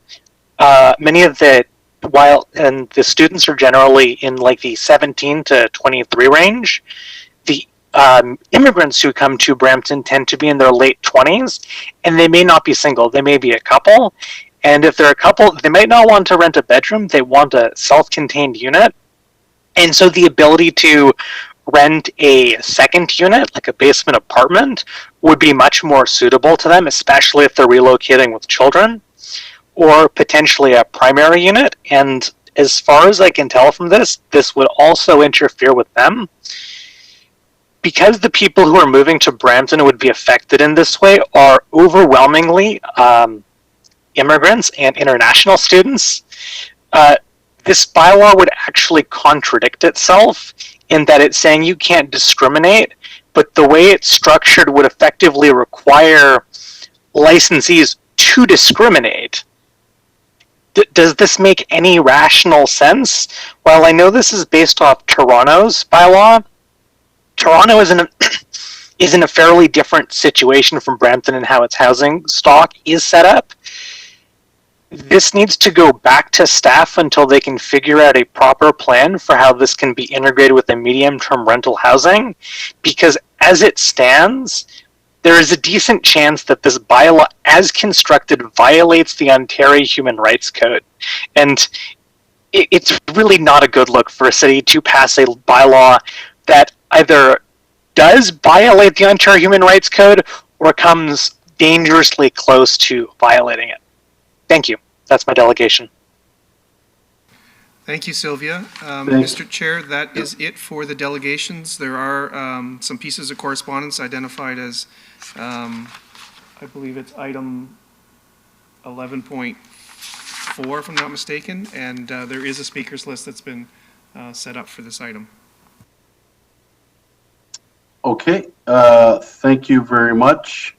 I do see that I have questions from members of committee. Councillor Williams. Thank you. Through you, Chair. Are these questions of the delegates, or are we bringing the report forward? Before we bring the report forward, do you want to ask any questions of the delegates? I guess I do have one question. I'm really on the fence with this because, you know, I don't know if everybody remembers Jordan Henry. New Year's Eve, a youth shot dead in the A section outside of a Bramley Airbnb. They had a party. We also have major issues with human trafficking in the city of Brampton. It's a hot spot in Brampton because we're so close to the 401 corridor. We have a lot of short-term parties. So I'm just wondering if Airbnb and short-term rental companies, who would foot the bill? If we had to deal, a lot of people seem to make money off of these short-term rentals, but when we have to deal with residents calling the city and making complaints about garbage, noise, and also even if the police have to be involved, who is going to foot that bill? Are we okay to send a bill to some of these short-term rental companies or the homeowners to help cover some of the impacts to the city? Just wondering, because I'm really having a hard time with this. We as councillors get a lot of the pushback from residents who have to deal with these type of serious issues in our neighborhoods, and it's really hard to deal with very upset, crying parents who are dealing with the loss of their loved ones, or people who are saying my neighborhood just isn't a neighborhood anymore because I don't know who's coming in and out of the houses that are being short-term rental. There's garbage everywhere. So we as a municipality are incurring a lot of these costs. And so I'm just wondering if other short-term rentals can ever even speak to this, or even if our staff, what do other municipalities do in these type of situations when the city, our services are impacted because of short-term rentals? So through the chair, I'll take a quick stab at this, and we can see if that'll address some of your concerns, Councillor. The municipality doesn't have a direct way of requiring or recovering costs for things like that. I mean, we have defined areas where we can gain revenue. So there's things like what's proposed in here is the licensing program, which would be essentially fee for service. We try to make it neutral cost. We know there's some enforcement and some other things that we'd be having to staff appropriately. But in general, I mean, unless there's property standards or other kind of enforcement action that have fines associated with them, we don't have a way of recovering specific costs apart from very specific instances, particularly where it's a short-term rental. I'm not sure how we would be looking at those. I think council's direction was to go away and put together a report and looking at how to regulate short-term rentals, which is what this is. There will be, of course, a time period, and I want to make that clear, that we're going to continue to get input and be reaching out for additional consultation before we come back with the final proposed version of the bylaw. We've got a bylaw here so that people can kind of see the direction that's there and kind of use that as a starting point for what we're coming forward with based on the best practices that have been reviewed and the internal discussions that have been had, as well as the consultation that's been done to date. But certainly there's going to be additional input that will be provided. But in terms of directly sending charges for specific items to get revenue back for the city, we don't have a direct mechanism to achieve that. And thank you so much, Bob, for answering that. I think where I'm getting is we just don't have a mechanism to really identify how much of a cost this is, and sometimes you can't quantify that in dollars. It's actually there's the cost of the residents that have to live beside some of these homes that are being used as Airbnbs or short-term rentals. What is the cost to their livelihood and living arrangement, where they want to be able to enjoy a Friday evening in their backyard quietly, but they're dealing with a party happening next door. And even with police coming and bylaw coming, they're still having to deal with this. And so I think we have to really just be mindful of the larger impact that Airbnbs and short-term rentals are having on residential neighborhoods. It might not be appropriate. And so I appreciate and I respect the need to be able to earn incomes off of your home. However, your home is in the neighborhood of homes where other people are trying to enjoy. And so at what cost is it to everybody else? And so I really think it would be great as you're doing more, getting more information for communities to hear and see, well, or even quantify how much that cost is, not only to the city for bylaw calls and how many times we've had to deal with some of these major disruptions in our communities, but then also the cost of our residents who are having to deal with other neighbors renting out their homes. So yeah, I really do. I'm not sold on on lightening up our Airbnb rental or short-term rental plan, because it is just not helping our residents who are paying taxes, living here, and want to enjoy their communities, but having to deal with excessive garbage, short-term rentals, even if there's like the impacts. I'm sorry, Jordan Henry, he was a student at Aquinas, gone, shot outside of an Airbnb. That is a hard thing to get over. I have no further questions. If I might add, sorry, it's Noel Hansen here, Charmaine, if I might add. Sorry, Noel. Noel, sorry. Well, sorry, Noel. Thank you. As the city clerk has stated, this is not a conversation. I think at this time, city clerk, and if you could advise, I think Councillor Williams was already speaking to the report. There was no questions for the delegations. Probably appropriate for us to bring report 7.8. Yes, Mr. Chair. And I understand there's no questions for the three delegates that have spoken. Yeah, thank you very much. So I will bring the report 7.8 forward. And thank you, Councillor Williams. Councillor Palashi speaking to the report. Thank you, Mr. Chair. I'm just going to pick up off of where Councillor Williams left off.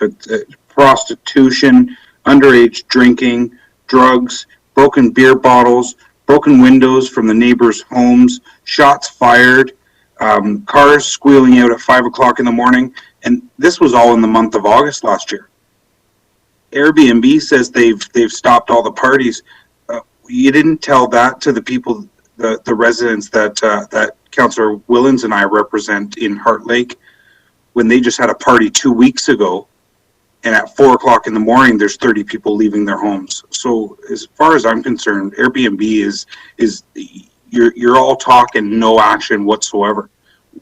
You come here and you delegate, and I got no problem with anybody trying to make money off of their investment. But the fact is that there's other people that live around in this area, and for the quiet ones, hey, that's great. All the power to you. This won't affect you. But for the ones that have constant parties going from, I'm not talking about parties going till 10 o'clock.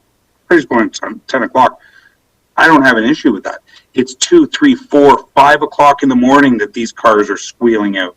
And I'm sorry, but the residents that we represent, well, in fact, outnumber the people that are renting their houses for the short-term partiers that are coming and causing all kind of damage to the community. So as far as I'm concerned, I don't know if this is doing enough, and I hope to God that this is going to put a stop to it.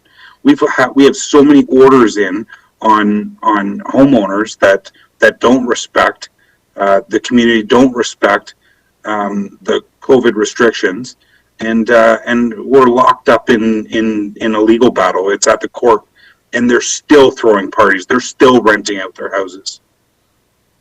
Thank you, Mr. Chair. Thank you, Councillor Pelletier. Our next speaker, Councillor Fortini. Chair, thank you, Councillor Williams and Pelletier. You're absolutely right. So I remember I started this from last term, and I want to thank Bob. And I've been asking you every month for the last year when this is coming. Like, I'm going to say to Nathan, there's nothing wrong with anyone making money. If I'm living in my house and I rent it out as a short term and I live in it, I got to face the consequences. So he kind of acts like a security. But I got one around the corner from me. And every weekend there's parties here. And that corner house faces 6 residents. And police come and bylaw come. And most of these people are actually from Brampton. A bunch of young kids who say, let's rent Airbnb and have a great party. So, it's causing a lot of problems. Me and my wife last summer, we picked up a whole case of Corona, empty beer bottles, whiskey bottles, all over people's lawns. And, and garbage thrown around, partying. And someone likes to enjoy their backyard on a summer night. It's causing us a lot of problems. And it's not fair for residents. So I want to thank Bob. Finally, we got this on. I know I wanted to ask you one question. We waited, I think Toronto ended up Airbnb went to LPAT for this because they appealed it and they end up losing. Is that why we follow their directions, Toronto? Well, it's certainly a strong indicator that the provisions are tested. They're ones that would hold up. So that was definitely an influence when we were reviewing the different models out there. Yeah, and that's what I want to say. So when we're saying discrimination and it's not legal, we waited for Toronto. They went to LPAT. They ended up losing. Toronto won. And Bob, I really want to thank you. We finally brought this forward. And like I say, if anybody wants to make money and I live in the house and I want to rent it for the weekend, it's not a problem. But people are buying the homes, a second home. Why would they rent it to one family when we have a shortage of homes here? When you can make $2,000 every weekend. And it gives you $8,000 a month when my mortgage is only $3,000. So it became a business, and I think, it's about time we put a stop to it. We get nothing but complaints on top of complaints. Thank you, Bob, and your team. Well, and thanks. I appreciate the recognition. I also want to emphasize Morella's kind of been the one on point here, and we've had a lot of work done with departments throughout the corporation to bring this together. There's a lot of pieces that have to fall together. And, certainly, we don't want to discourage the opportunity for rentals, real sort of longer term rentals. And obviously all the issues that council's raised with regards to the short term rentals, we're trying to focus on those while still providing opportunities for people to make full use of their properties. Yeah, that's why you and your team. I was on it, but you guys did an amazing job. Thank you. Thank you, Councillor Fortini. I believe Councillor Vicente. Thank you, Chair. Do you hear me? Yep. Okay, thank you very much. I apologize, Chair, because I think I did have a question of the representative for Airbnb, Nathan Rotman. Is this still possible?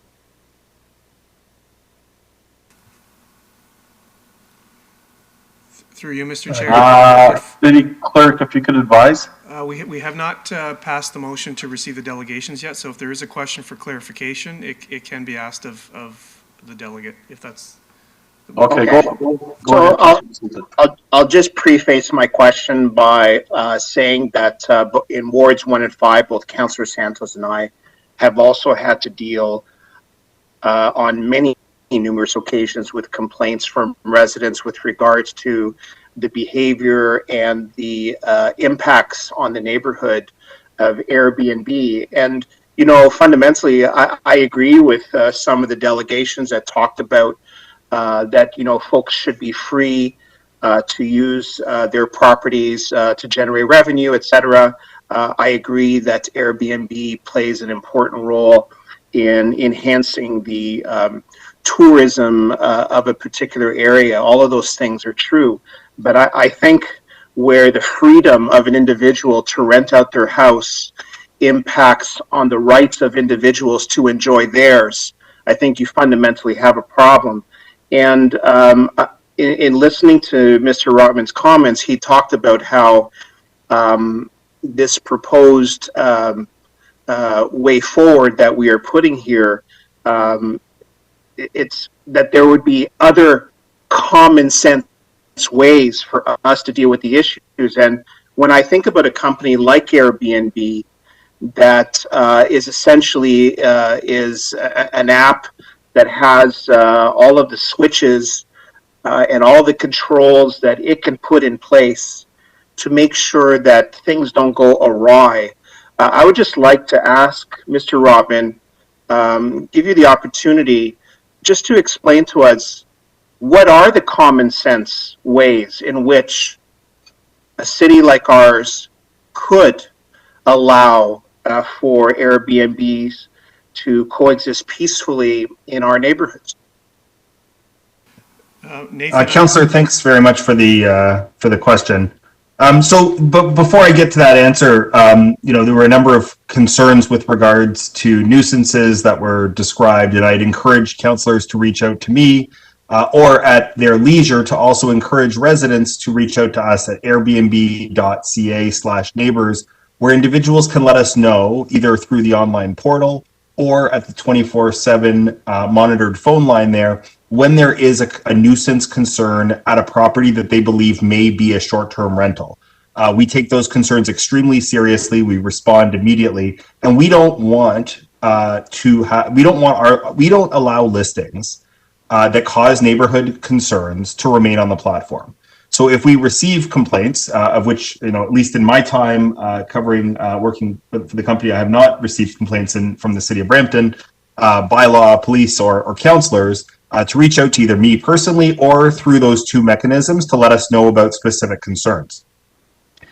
With regard to common sense solutions, I mean, what you are suggesting is exactly the kinds of things, Councillor Vicente, the kinds of things that we would, the kinds of solutions that we suggest. So it is important for a city to know where a short-term rental is being operated, and we actually encourage a registration system for our host community so that the city has insights into who is an eligible host. What other cities have done, and I believe Vancouver is a good example of this, is they've created something called a good neighbor policy.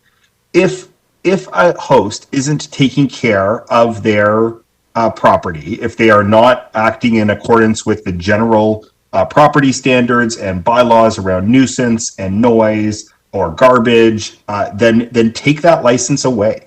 If there are additional if a host isn't following the basic rules that are set out for good neighbors, we don't want to be causing problems in the community, and we would encourage you to remove their license. And then we would be happy to work with the city to ensure that those licensed hosts are the ones who are operating on the platform. So we are happy to talk to bylaw about nuisance properties and negative experiences. But to argue that we are primarily the cause of parties and shootings in the city is simply incorrect. There are obviously bad instances and unfortunate incidences that happen on the platform. We are continuing to innovate our tools to ensure that there are less and less of those incidents. And in addition, and especially during COVID, we have been in active communication with our hosts to ensure that they are well aware of their obligations under the Reopening Ontario Act, as well as sharing with them very specific instructions for what kinds of guest visits they can accept during this period of time. So I look forward to hearing from councillors. I will be emailing a follow-up with all this information first thing in the morning. Thank you, sir. But, I guess the problem I have with what you are expressing here is that these types of controls, really, why should we have to be imposing them on Airbnb? I mean, you're the one who writes the software. You're the one who regulates and controls who gets on, either from the provider of the home or the user of the service. And so, I tend to agree with other members of the committee here that, we're incurring the costs and all of the issues while Airbnb is making all the profit. But, I am also considering here, as we look at this decision, some of the concerns that have been raised by other delegates in regards to the legality of what we are attempting to do here. And what we are trying to do is just to make the city function better. And just a question through you, Chair, to staff. Has this bylaw been looked at by legal, and does it overlap or somehow intersect with other legislation that would give rise to a challenge? So through the chair, I'll provide that yes, the bylaw has been reviewed by legal. As far as any specific legal advice, it's been modeled on other ones that I think, as explained in the earlier question, that with Councillor Fortini have gone through testing through LPAT or through the courts. So we're confident with this here. But as far as any specific legal questions, I'd certainly leave that to the city solicitor.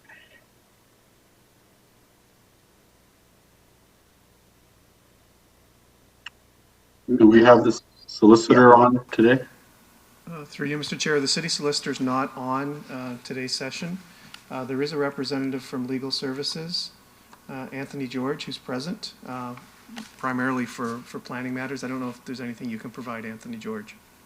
Yeah, I think if that through the council, I think we have done our internal review, same as we would for any bylaw, and no concerns have been identified through that process. But I'd just say if you have specific legal questions, that's probably something that I'm sure that our legal department would prefer to provide a response to in camera. But we are confident that everything in there would meet what's required, same as any bylaw, and doesn't contravene any of the provisions that we've been looking at.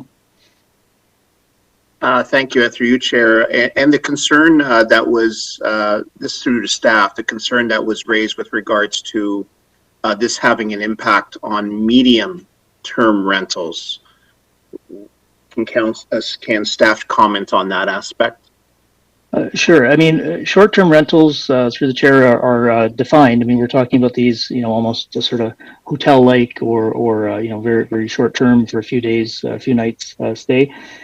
Beyond that, you're really under the Residential Tenancies Act. That they all are rentals. They're not necessarily anything other than a rental. Rentals can be weekly, they can be monthly. So that that medium term, if you like, is not really a defined amount. It's within regular rental, if you like. So that would be an agreement between the the tenant and the owner. Wouldn't necessarily involve these kind of a platform approach for very short term rentals. But those tenancy agreements can be structured in ways that would, I think, encapsulate what's been what was raised as far as the medium term, which are still open to people. So if you have a second property, that property, and the intent here is to encourage that property to be opened up for longer duration rentals, rather than a night or two or some of those other components. It would be looking at it could be monthly, half a year, yearly leases, but it doesn't have to be a yearly lease to address that issue. But that would sort of be up to the owner to decide how they would like to structure their rentals. Okay, thank you. And through you, Chair, I have no further questions, and I think that this is unfortunate, but I think if these types of short-term rental companies had a better handle on things, it would make it a lot easier and we wouldn't be in this position here today. But the will of council will be heard, and I defer my time. Thank you.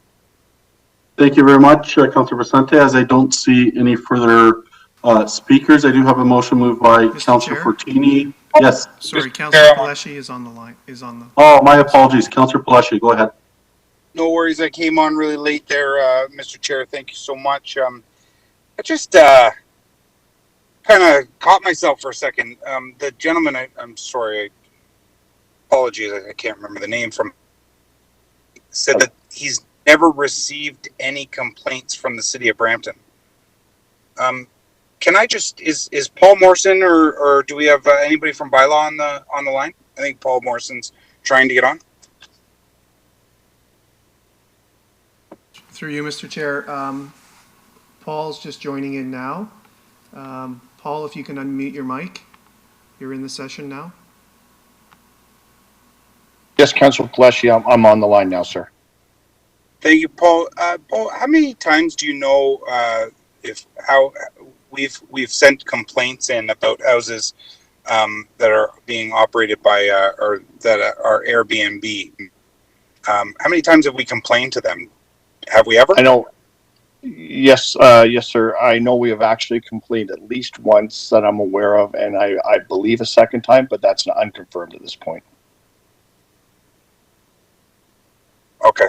And I guess typically when I get calls from residents, I may be 311 is usually the first call. So that goes to Bylaw. I'm usually the second call. And then when I talk to them either the next day or when I actually go out and witness for myself what's happening, they've always told me that they've contacted Airbnb. Have you ever heard that before? Where the residents in the area have called to complain? That's quite possibly so. We're not always their first call. They do call the Airbnb corporation and complain. Okay. Thanks, Paul. Thank you, Mr. Chair. Okay, sir. Thank you, Councillor Paleshi. Kate, now I will move the motion moved by Councillor Fortini that the report titled Recommendation Report Short-Term Rental Policy Review and Short-Term Rental Licensing Bylaw be presented to Planning Committee be received, that staff continue to engage in public and stakeholder groups to refine the STR licensing bylaw to reflect the city's needs, that staff bring forward the final STR licensing bylaw to council June-July 2021 for adoption, that the STR licensing program be implemented in Q4 2021, and that staff report to Planning Committee in Q4 2022 with program update, including a number of licensed STR issued resources required and feedback received, and also to receive the delegations. Is that appropriate, City Clerk? Yes, and to also receive the correspondence under 11.4, please. And to receive the correspondence 11.4. So recorded vote has been requested, and I'll hand it to you, City Clerk. Members of the committee, a recorded vote has been requested on the motion on the screen. All in favor, please indicate. Councillor Dillon. Councillor Dillon? Mr. Chair, I'll come back to Councillor Dillon. Councillor Singh? Yes. Thank you. Councillor Fortini? Yes, Thank absolutely. you. Councillor Williams? Yes. Thank you. Councillor Bowman? Yes. Thank you. Councillor Paleshi? Yes. Thank you. Councillor Willens? Yes. Thank you. Councillor Vicente? Yes. Thank you. Councillor Santos? Yes. Thank you. Chair Medeiros? Yes. Thank you. And then just Councillor Dillon?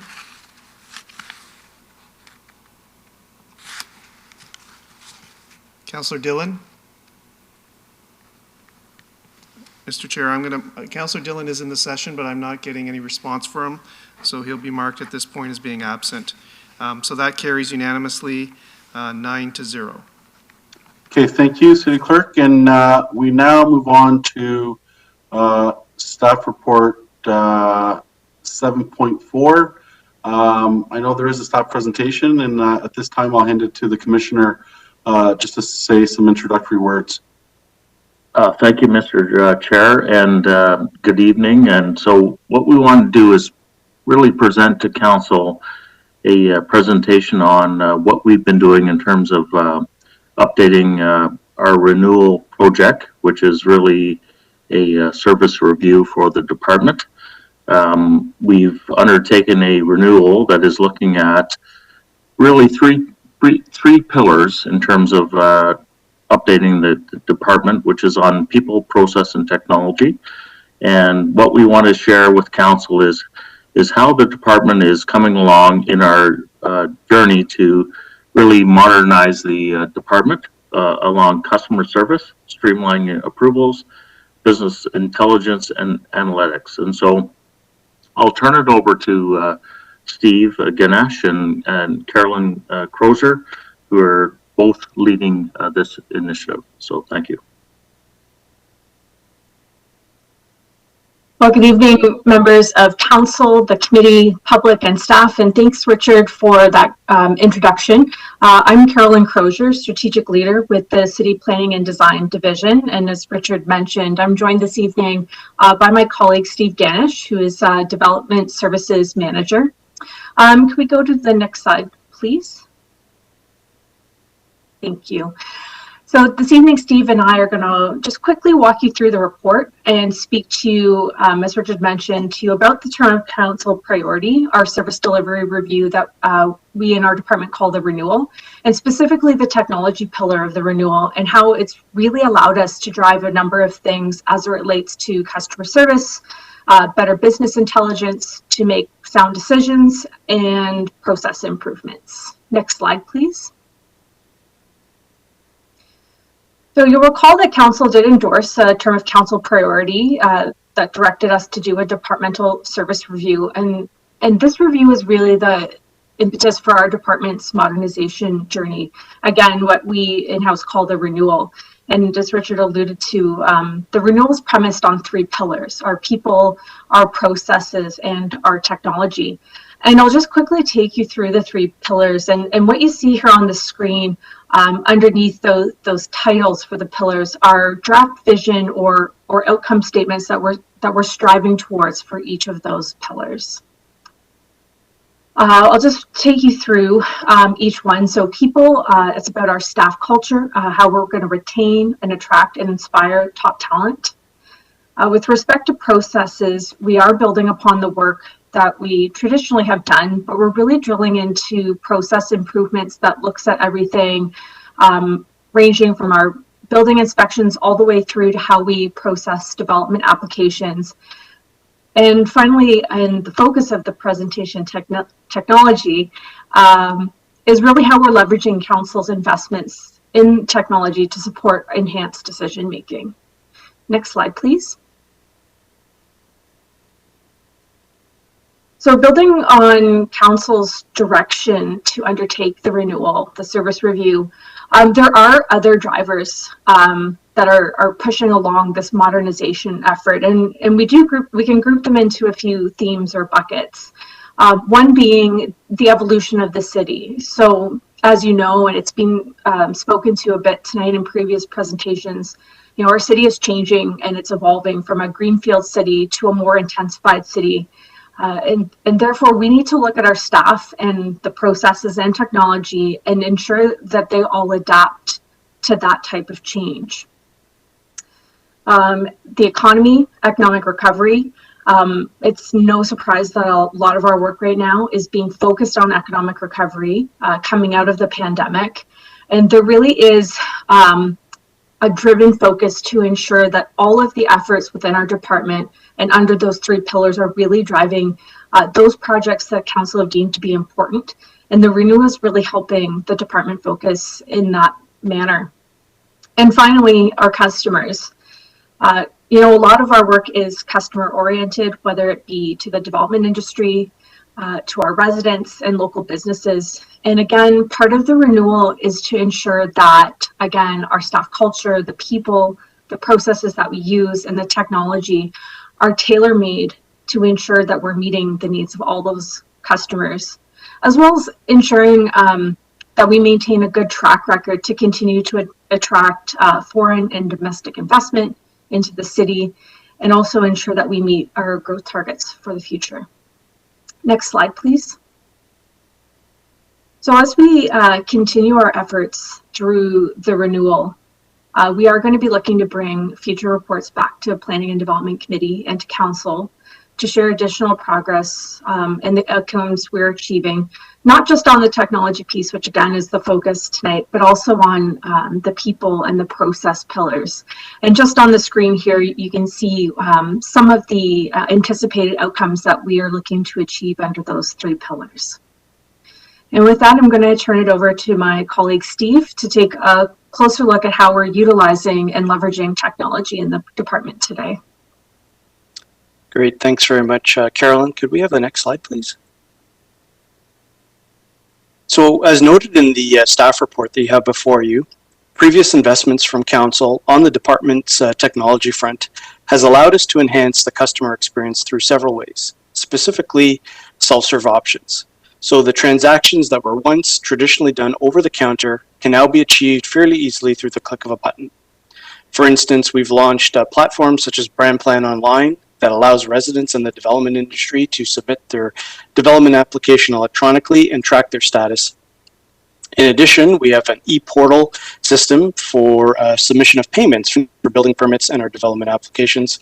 And these are supported by our Skip the Line platform, which allows folks to schedule a specific time to pick up their permits or relevant documentation.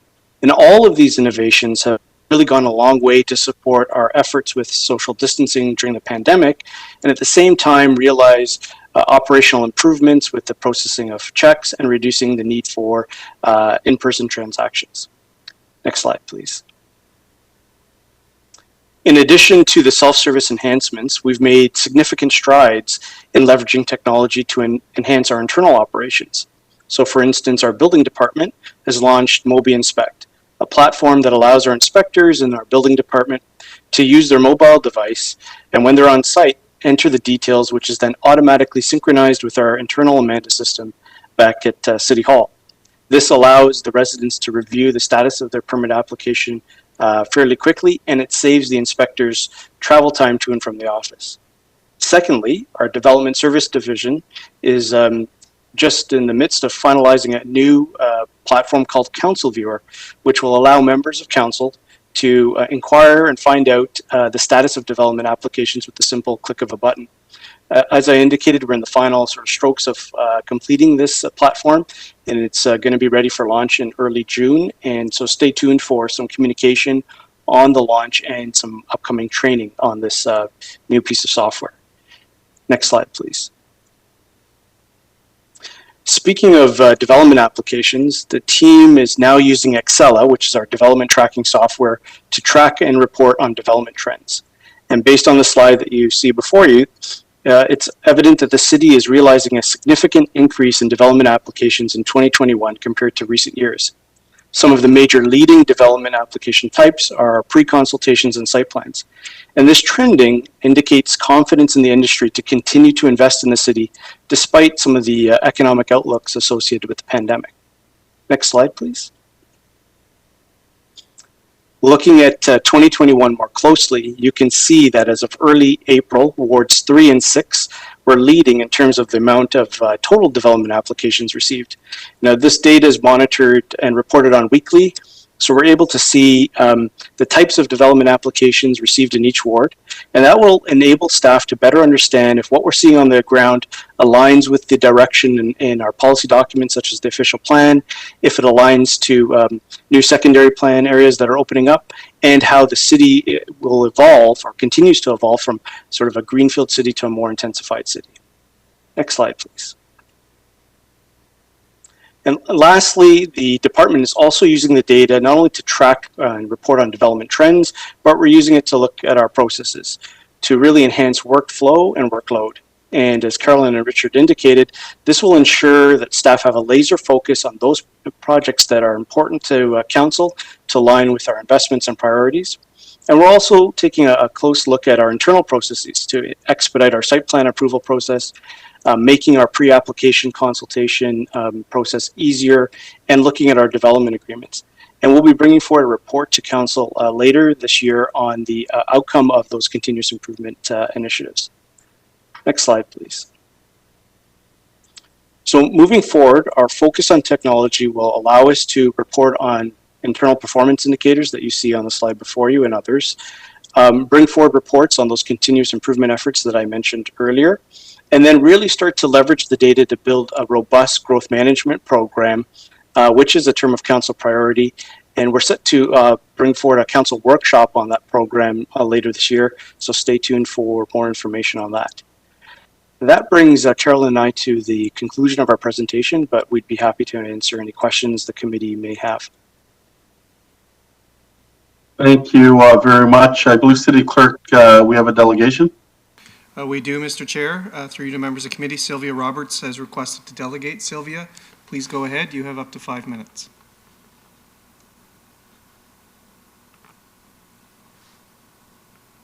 So Sylvia, your mic is muted at the moment.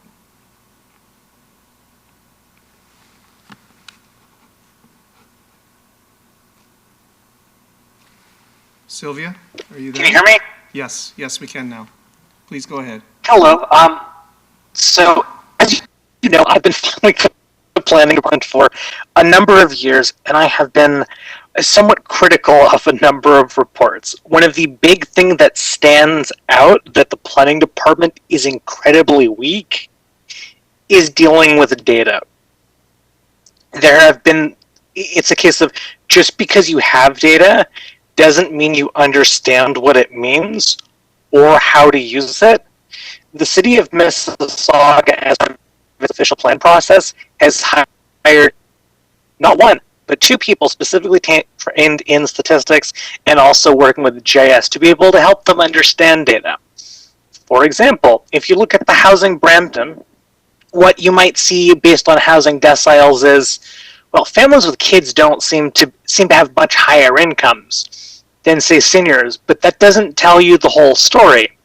Many of you are parents, and as you'll probably, as I'm sure you're very well aware, children are incredibly expensive. Your income may look high, but you may also be completely broke just because of how expensive kids are. Childcare for 1 or 2 kids, that plus housing and getting to work, that is basically your entire budget. Another thing, households with someone with a disability actually seems to be higher income than based on just deciles. Why would that be? Well, this also includes this also includes things like learning disabilities and mental health. Wealthier people are more likely to be able to access psychological health care, and so they're more likely to be diagnosed. So you may have 2 people, each with bipolar, and the person who's poor has never had the ability to afford access to it, but the wealthier person has. And so you can wind up with a lot of households with disabled people who are basically on the verge of starvation if they didn't have access to the food bank, but based on your income deciles, if that's what you're going off of, the city would have no idea about that. You really, the planning department really needs to get at least one person who is trained with data to be able to offload work from the planners, but also so they can make the right decisions, as opposed to doing something, getting it approved, and then realizing a year later there was a fundamental problem that means they have to go back and do months of work again. So I would like council to be mindful of that when the city is looking at the 2022 budget, and it should adopt best practices from other large municipalities, get someone who understands how it works, and is specifically trained in that in the 2022 budget. Edmonton, for example, has a person who is specifically in charge of things like statistics, a chief statistician, because of how important data is in running a large municipality. Thank you. That's my delegation. Okay, thank you for your delegation. Members of committee, at this time, I would bring report 7.5. Do any members of committee have any questions? No? Okay, I have a report. I have a motion moved by Councillor Palashi that regarding items 7.4 and 7.5, that the presentation entitled Planning, Building, Economic Development Department Renewal Technology Improvement Updates to the Planning Development Committee on May 10th be received, that the report titled Planning, Building, and Economic Development Departmental Renew TOCP Update Technology Improvements at the Planning and Development Committee meeting of May 10th be received for information, that staff report to council with annual updates on development trends as part of the city's growing management term of council priority, and to receive the delegation. City Clerk, is there anything else? That's it, Mr. Chair. Okay, so I'll do a motion moved by Councillor Palashi. Is there anyone opposed? Okay, thank you very much. And we move on to, I believe we dealt with 7 points. Yeah, we've done with 7.7. And we are now at public, oh, yeah, go ahead. Mr. Chair, the next item is councillor question period, item 12. Yeah, okay. Councillor question period. Any members of committee have any questions? I see none. Public question period. City Clerk, do we have any questions from the public? Mr. Chair, we do. It is a 5-part question regarding short-term rentals. I'll read the full question and then staff may be able to respond. It's from Andrea O. There's 5 parts to this. Why are we copying what Toronto is doing? Have you considered the unique characteristics of Brampton? What city's bylaws did you review before deciding to copy Toronto?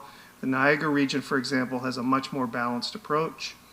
Why do you need to regulate SDRs? What is the main driving force? How many Brampton SDR hosts did you speak with to have a better understanding of what we do and who we serve? What motivates us? And have you considered working with the Ontario government on the Landlord and Tenant Act to make it more balanced? Those are the questions, Mr. Chair. Thank you, City Clerk. And is there staff, maybe Bob, if you can attempt to answer this? Sure.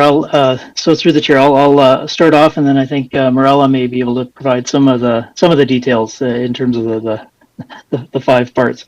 Yeah, I think a lot of municipalities are looking at and wrestling with the right approach to SDRs. And the City of Toronto's approach is, I think, as we talked about earlier, one that's been tested. It's gone through the courts, and we know that that decision helps reinforce the implementability of the approach we can take, as we can draw from that. Certainly as we get input from others through the process, we can come back with something modified. But I think we've all recognized that there are some pretty significant implications that Brampton is seeing in some of these short-term rentals. That was going to something effective as a model, and one that's been tested is part of it. Some of the provisions in there certainly can be modified, but the overall approach is, I think, sound, regardless of which exact parameter you work with. Morella can probably speak in better detail with regards to the number of consultations we've had with different groups through the process to date. We have had quite a few discussions.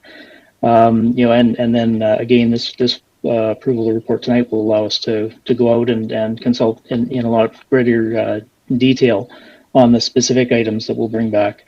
And I think we are ultimately going to be looking at what's appropriate for Brampton, not just being driven by others.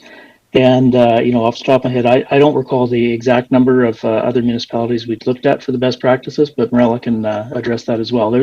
There's a fair number of approaches out there, and we have certainly gone and taken the time to look at as many of them as we can get our hands on. So also open to hearing other input as we go through this last part of the consultation process. But Morella, did you want to speak, if you could, to the consultations we had and the specific municipalities that we've looked at? Through the chair, yes, Bob, this is Marella Palermo, policy planner. And so what we've done already is we conducted stakeholder consultation in early or mid-April, which involved the platforms such as Airbnb and Expedia. We also consulted with nonprofits like Fairbnb and Inside Airbnb to look to see whether the proposed framework would be supported. So the majority of the responses received were included in the report. We're also moving forward with public stakeholder consultation at the end of this month on the 27th. We've advertised it already in The Guardian, and we're going to also, we had the opportunity to provide it a little write-up in the council newsletter that we're going to, it's going to go out later on this month.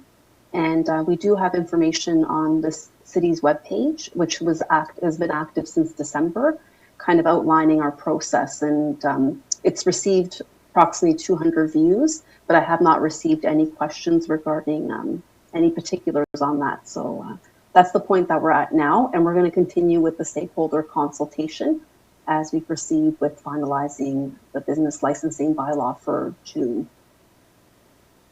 And in regards also, just to add in, we did, with our benchmarking, we did look at various GTA municipalities, including Vaughan, Mississauga, Toronto, as mentioned, St. Catharines, Markham. So we did look at other GTA municipalities along with other international examples. Okay, thank you very much. City Clerk, we don't need to receive it, do we? No. Any formal? No, okay.